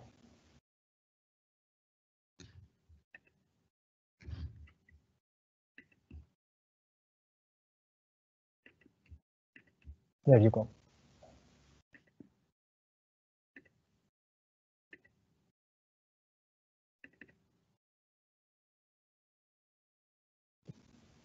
Okay. Thanks for inviting me to join. Okay, this is in a PowerPoint presentation mode. To join the L2C project of a European SchoolNet conference. It's a real pleasure for me to be here with you, even if in a remote approach. I followed the debate Tan presided with great interest and offered me many ideas. The topics I would like to reflect on this evening are indicated on this slide.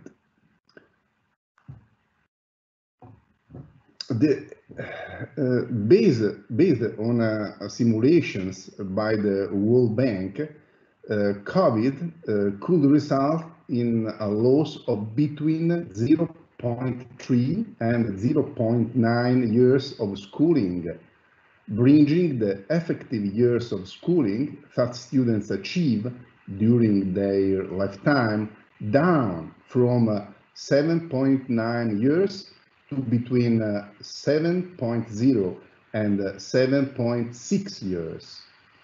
Close to 7 million students from primary up to secondary education could drop out due to the income shock of the pandemic in the absence of any compensatory actions. When children return to schools, students from the current school cohort could face on average a reduction about $1,000 in her earning depending on the scenario. In present value terms, this amounts to between $6,000 and $25,000 in lost earnings over a typical student's lifetime.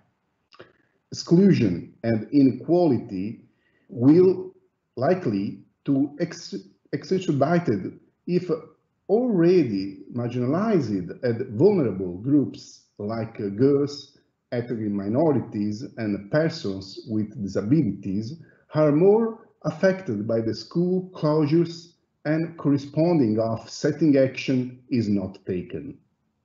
Globally, a school shutdown of even 5 months could generate learning losses that have a present value of $10 trillion. By this measure, the world could stand to lose as much as 16% of the investments that governments make in this cohort of students-based education. The COVID crisis stuck at a point when most of the education systems were not ready for the world of digital learning opportunities.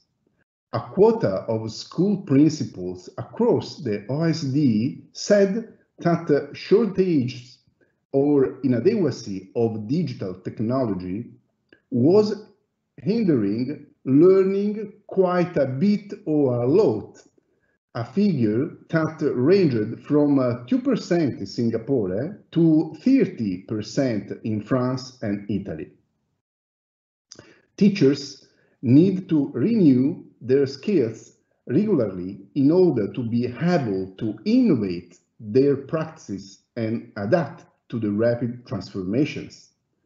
This is even more important in the current context, where the COVID health crisis has pushed teachers to adapt very quickly, especially in countries where they not necessarily have the pedagogical and technical skills to integrate digital tools into learning.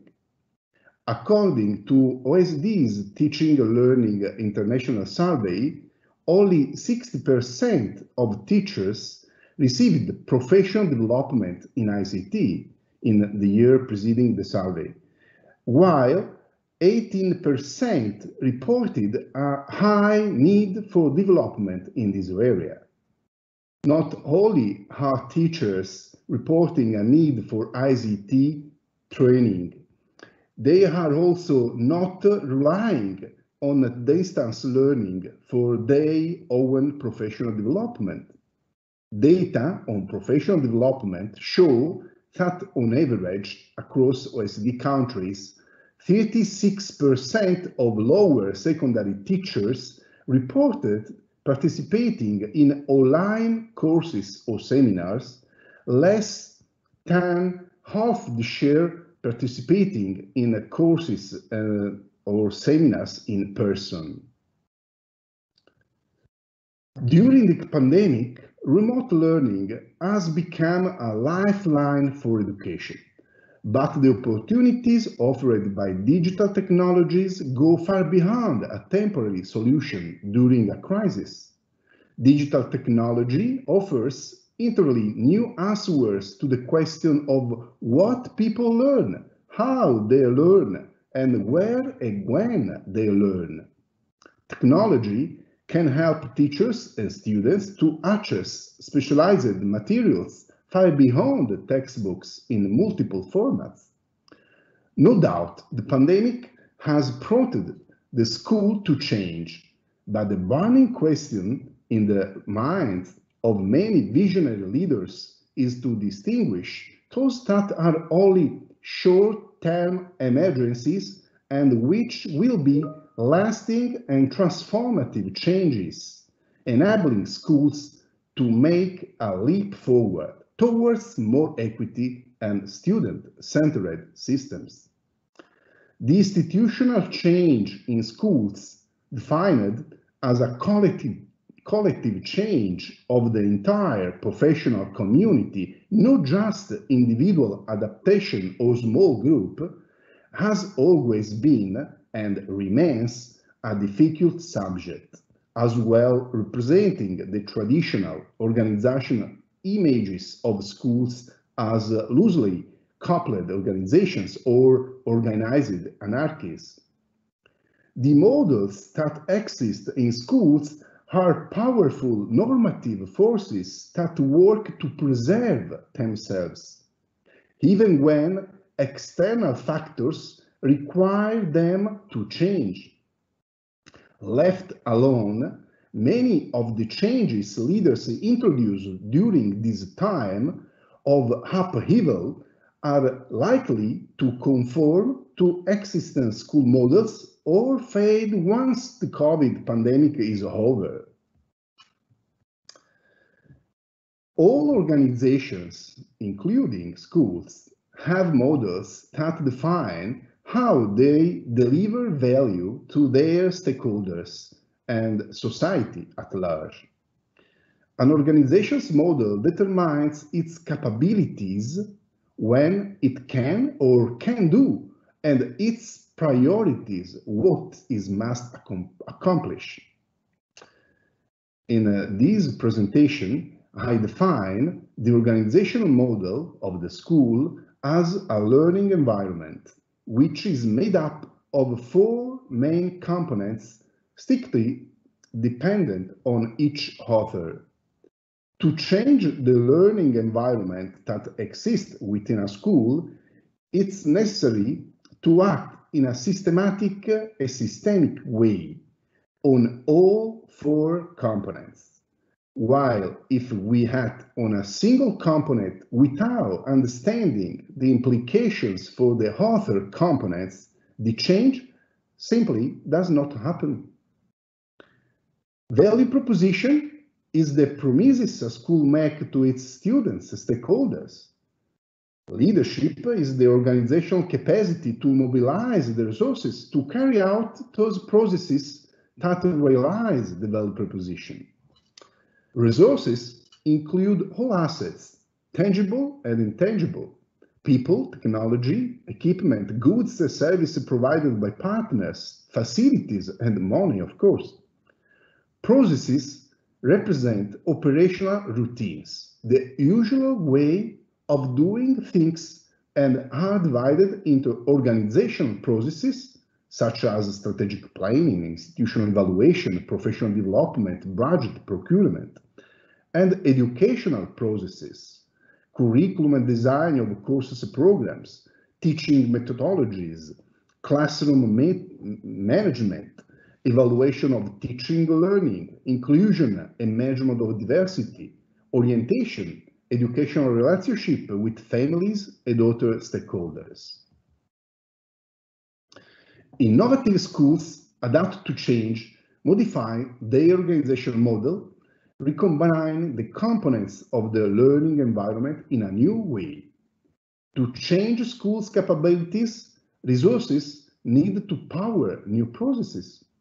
Most barriers to change stem from processes that are deeply embedded in how schools operate. In contrast, when educators integrated new resources, such as technology, with new processes, those resources can have a powerful impact on a school's capabilities. Changing the learning environment, first of all, implies a new educational vision of the school or a new value proposition for students and stakeholders. This is a very difficult because different stakeholders in different contexts have different expectations for each author at the school as to choose what is the priorities are. For example, let's think about how different expectations of parents can be. In this slide, we can see some give importance to the proximity of the school to their home, others to the results in a standardized test, still others to educational value, and so on. Changing the value proposition requires effectively replacing old processes with new ones, investing in the key resources needed to build new processes. Change the value proposition is also difficult because it also means requires effectively replacing the old process. Creating a new learning environment requires leadership capable of innovating teaching and providing strategic alignment with respect to the value proposition. In particular, school leaders who contribute to innovating teaching practices demonstrate an approach aimed at creating strategic alignment of resources, first of all of the professional capital of the teacher, and improving teaching processes. Principal leadership is a key variable in building a learning environment. How does the head teacher contribute to innovative learning environments? We can distinguish two main approaches: strategic alignment and improving teaching process. In this slide, we can see concretely what it means to measure the leadership of the head teacher from the point of view of its ability to align resources and processes. For example, makes the school development vision clear and understandable, providing a sense of a common and shared purpose, ensures that available resources are used consistently with the school objectives, and so on.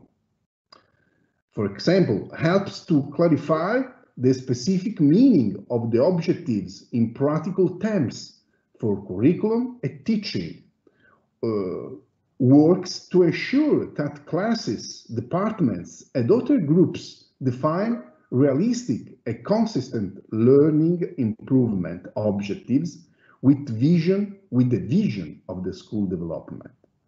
Define consistent training for teachers with the school objectives. In this slide, we can see what a leadership attentive to improving the didactic and organizational processes means. For example, ensures that teachers use the results of the school self-assessment to plan learning activities, or ensures that the assessment results are noticed to all teachers outside the internal evaluation committee. Or, for example, cares that families' point of view is taken in account in the school self-assessment and improvement processes, or creates opportunities for discussion of new ideas relevant for school improvement plan, opportunities for teachers to learn from each other. In this research, we have about 8,000 teachers that responded to this questionnaire. We have empirical evidence that principles make a difference. In this research, we set out to explore how the new leadership approach of school principals is affecting the practices of teachers. Using quantitative data from an empirical study focused on the primary and secondary schools involved in a ministerial project, pilot project, school evaluation development, we employ multi-level structural equation modeling to test the relationships among principal leadership, school capacity building, represented by the variables such as teacher self-efficacy, instructional leadership of teachers, collaborative culture, a supportive learning climate, and changes in teachers' professional practices as well as teaching methods. A positive, indirect relationship between principal leadership and change in teachers' practice and methods is shown. The indirect effects are mainly a result of increased teachers' instructional leadership. The research suggests that principals have a central role in building organizational capacity for school improvement by using self-evaluation and improvement processes.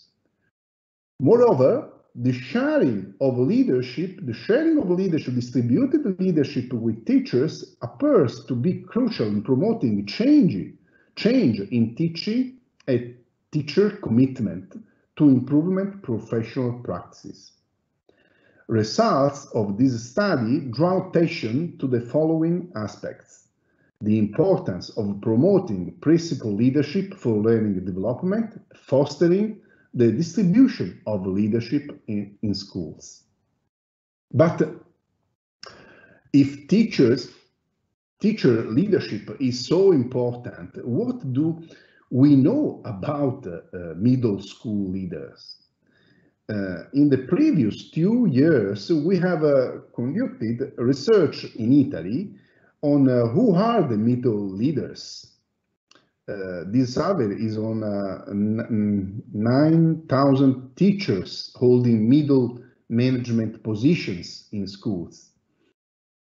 Out of the total number of respondents, 55% declare that they have the role of class coordinator. Among the more strictly organizational managerial positions mentioned, we found the plant coordinator, the deputy principals. Quite common is the role of department coordinator, but also responsible for the elaboration of strategic plan of the school, responsible for PON project other course. Didactic innovation is important and curriculum development. It's interesting to note that 30 different middle management positions have been evaluated, but almost 19% of the respondents state that they carry out tasks other those suggested in the questionnaire. It should be noted that in Italy, these various positions are often summed up in a few people. In fact, the answers provided to the questionnaire indicate an average of 2.4 positions per teacher, with a median of 2 positions, but also some situations of teachers with 5 or more positions in the same year. In other words, there is a complexity of the role due not only to the tasks associated with it, but above all to the consistency of other tasks and activities to be performed. The figure provides details of the number of positions taken on in the survey year, from which it emerges that as much as 12% of respondents declare that they carry out 5 assignments or more simultaneously. What do middle leaders do? We have different roles. Some roles are more close to managing, other to leading. We have 6 different roles: students focused, administrative roles, organizational roles, supervisory, staff development, strategic. Strategic is very important because a strategic role involves the conception of the development vision, the definition of objectives, and the guidance of groups oriented to act aligned with the strategy. In particular, the role involves motivating authors to follow a certain strategic line or to be involved in the implementation of channels. In this research, we have identified 2 types of impacts of middle leaders. A systemic impact on the school organization, contribute to school improvement, and individual impact on their own growth, grow professionally.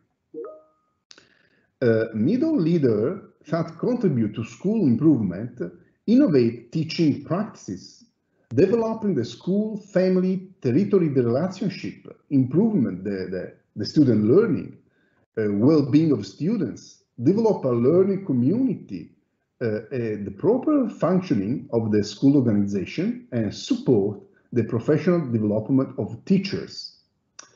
Individual returns on these roles are related to obtain recognition of the potential of the single figure, develop my leadership skills, develop my professionalism as a teacher. the results of the research show how problematic the issue of middle management is today in Italy. In this figure, in this slide, we get to see the statistical regression model. Only the statistically significant correlation coefficients are shown in this figure. The blue color indicates a significant and positive correlation. The orange color indicates a significant but negative correlation. We can see different different roles. Sorry, is in Italian language. Collaboratore vicario is a vice principal. Coordinatore di plesso is plant coordinator. Coordinatore di classe is a class coordinator, and so on. For some figures of middle leaders today, there are non-adequate incentives and adequate directional levers in the hands of the school manager to create conditions for professional development and improve the organization of the school. This is a problem not only in the Italian context, but worldwide, overall in the country where schools don't have autonomy on the organization structure and financial fund to incentives middle management. Some conclusion. Some innovations introduced in times of crisis persist, while others are cast aside when conditions normalize. Principles help institutionalize change if they innovate learning environments by acting consistently on resources, processes, value proposition, and distributed leadership. Leadership makes change lasting and transformative when it is not limited to just the principle, but becomes a quality of the entire school organization. In schools where many teachers participate in school leadership, a professional research community develops experimentation that innovates learning environments. Thank you.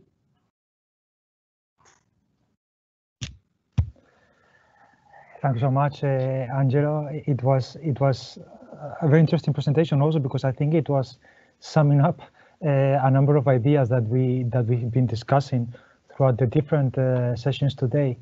I'm just going to remind speakers that you can also already post your questions in the chat. I will now also have a look in the meantime in the Padlet, but you can ask Professor Paletta directly to the chat if you have just one or two short questions, because it's also true that we are running a bit late. In any case, maybe a reflection from my side. You were speaking about the relevant, and it's something that came out many times throughout the project in relation to evidence and evaluation. And I was a bit surprised. I don't know if I understood it properly in one of your last slides when we were talking about middle leaders and professional growth, that it was one of the significant negative points when we were talking about self-assessment, no? Autovalutazione e miglioramento. I don't know if you can say, maybe elaborate a bit more in this regard. Yeah. The negative effect means that a specific figure explain a reduction, minor effect on school improvement or grow professionally. For example, in the Italian context, this problem is for the coordinator of the self-evaluation and improvement plan. It's interesting because in the organizational structure and the normative setting of the school in Italy, this figure is very important because introduce a new accountability system, strategic planning, self-evaluation at the institutional level. But the results indicate that this figure interprets its role in a bureaucratic way. is relevant, not the involvement of the other teachers in the process, but the documentation of the process. So this is very problematic in this moment, because middle leaders are very important to build a professional learning community. But for this, we need middle leaders that involve peers in feedback activities, for example, to make sense of change, to participate in experimentation, pilot project. In this moment, the impression is that this figure is a bureaucratic figure. Yeah, thank you, Angelo. It's very true, and we've been discussing about these figures of middle managers. We were talking about the different levels of shared leadership throughout the project. So I think that at least our audience will have now a more clear understanding, maybe from the Italian perspective, but still on what are the negative and positive sides, and how we can reflect also in professional development and the development of school as an organization too.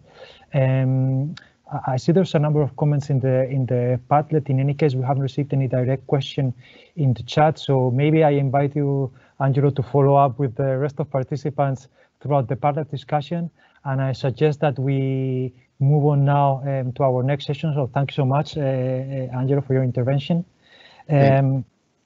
So next in the agenda, we will have a couple of concluding words from our executive director here in European Schoolnet.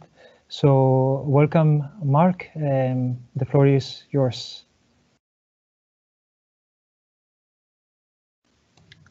Yes, many thanks, Enrique. Do you hear me? Yes. I hear you well. Yes. Okay. Good afternoon to all of you. I really hope you've enjoyed the presentations and the discussion of this L2C final conference. It's really a true pleasure for me to be invited to close the conference of the Leadership to Change project, and this is so for three main reasons. The first reason is that the L2C project is about looking forward to transform education. What is precisely the raison d'être and the core remit of European Schoolnet and its networks of ministries of education. Our daily work is to identify, test, develop, and assess innovative policy approaches and practices that have the potential of becoming mainstreamed and giving input for improving education and training systems. So the L2C project has been financially supported by the key actions 3 of the Erasmus Plus program that precisely aims at stimulating innovative policy development, policy dialogue and implementation, as well as the exchange of knowledge in the fields of education. It's one of the very few action lines specifically targeting public authorities, and as a network of such public authorities, and in particular of ministries in charge of education, European can only be grateful to the European Commission for having created such targeted action. Thanks to it, the L2C project has been able to develop effective networking of schools from Flanders, Italy, Malta, Portugal and Spain in the autonomous community of Castilla-Leon through capacity building actions on shared leadership, and to do that in 3 key areas of the curriculum: digital education, digital citizenship education, and STEM education. The second reason why I'm pleased to be invited to this final conference is that the L2C project is about leadership at the school level. In times of transformation in education and in the society, school level leadership is essential, because you transform any organization, you need a vision where to go. You need to share that vision with your surrounding community, teachers, students, parents, local community. You need a strategy and tools helping you to collect evidence about your progress. You need clear processes to implement it. And you need also to pool the diversity of expertise present in your organization and around. In other words, you need everyone on the deck of the ship, helping each other in a climate of trust, collaboration, and confidence. Because shared leadership is one inspiring approach to address all the just mentioned challenges in a structured manner, it has been the core of the L2C project. The same way leadership is also one of the key pillars of the European SchoolNet's work program since several years. Our network is indeed particularly well placed and even uniquely placed to work alongside teachers, school leaders, trainers, and policymakers and bring them together to transform their action for the best of student learning, as can be seen from our numerous projects and activities. The present COVID-19 sanitary crisis fully reveals how important school leadership is in times of uncertainty, emergency, and radical change. Teachers in schools have demonstrated an admirable commitment and reaction capacity when forced by COVID situations to move within a few days, sometimes from the Friday evening to the Monday morning, from face-to-face teaching in classroom to full emergency remote teaching online. Schools with unprepared, weak or only top-down leadership, but with ready and confident teachers, succeeded with the move, but at least partly only. But in all education systems, only the schools with strong leadership and a culture of internal collaboration involving teachers in the decisions succeeded with the move for all their students. This leads me to the third reason I'm very pleased to be with you today. The L2C project offers to policymakers, school leaders, and teachers looking for a role, even informal, in the improvement of their school, a tangible and timely legacy. Specific recommendations for action, training content organized in modules, reusable in remote or blended context, and implementation guidelines are publicly available and ready for use. They will be very soon available in early 2021 on the project resource repository, and I can only encourage you to make massive use of it. For what concerns European SchoolNet, the L2C project is almost over. It will be really at the end of December 2020, but our action at school leadership level will of course continue and even be reinforced. As said before, school leadership is particularly key in crisis time. At the UN, we are working on the lessons learned from the COVID-19 sanitary crisis through thematic webinars with public authorities, literature review, and training actions. And school leadership will be on the focus. We are also developing new projects on school leadership as a way to continue our investigations about the conditions to implement and sustain school digital leadership, and in particular shared leadership as a key ingredient to transforming education at practice, school and system level. I would like, as a conclusion, to thank specifically the speakers and moderators of this online conference, our project manager, Enrique Martin, Patricia Vastio, the principal advisor for research and innovation at the level of European SchoolNet, and all other UN colleagues which have been involved in this project.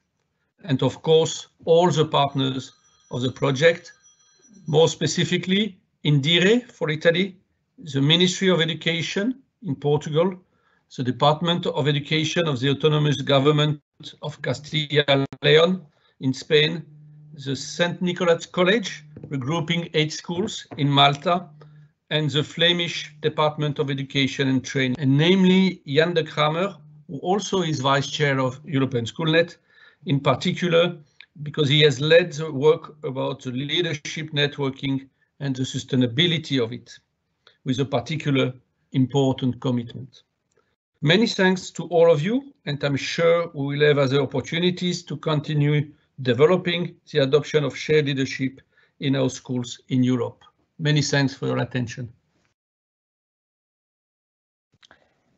Thank you, Mark, for your words. I very much appreciate it, and I think that they serve as a pretty interesting, or a very interesting way to close the conference today and all the discussions that we had. In any case, a couple of final words and announcements from my side.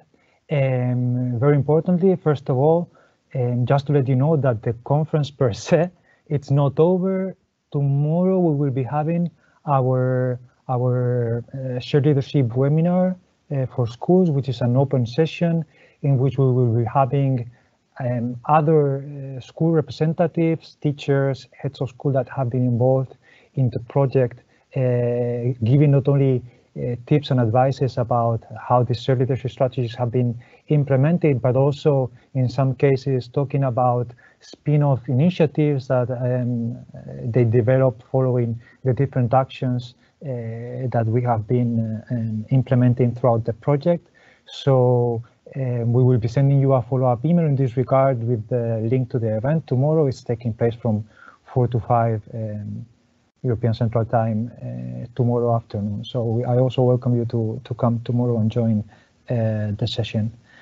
Otherwise, in relation to the post-conference follow-up, from our side, just to let you know that we will be sending you a survey, not only to evaluate the conference, but also for you to be able to submit, maybe to add to the things that, well, the different items that you have been discussing in the Padlet, but also any other element that you would like to share with us. Very important too, we've been insisting on the signature list. I think that almost every participant, from what I checked, has already signed the signature list, but in any case, we will also follow up in this regard for the conference certificates. It goes without saying that in the follow-up emails, as soon as it's available, we'll share with you also the recording on the conference. And very important, as it was mentioned by Jan earlier in the session, in his presentation, following up on the discussions that we had today, we will be finalizing our innovative guideline for school leadership. That will be also, we will be also sharing with you the digital version via email. Having said so, just to insist on the thank you messages from Mark, so to thank all our speakers today for the great panel discussions that we were able to have thanks to them. Thank you again to all our partners and to the EU colleagues that have been supporting the conference from the background, even though I'm the one speaking, but without them it would not have been possible. So special thanks also to Mattia Gentile and to Ina, and also my colleagues that couldn't be able to join today, as Alex Kirberger and Patricia, of course, that was also presenting on the first session. Otherwise, thank you all the attendees for following up for this 2.5 very intensive hours, and see you tomorrow. Thank you so much. Thank you, Enrique. Ciao. Thank you, everyone. Thank you, Angelo. Thank you, Enrique. Ciao.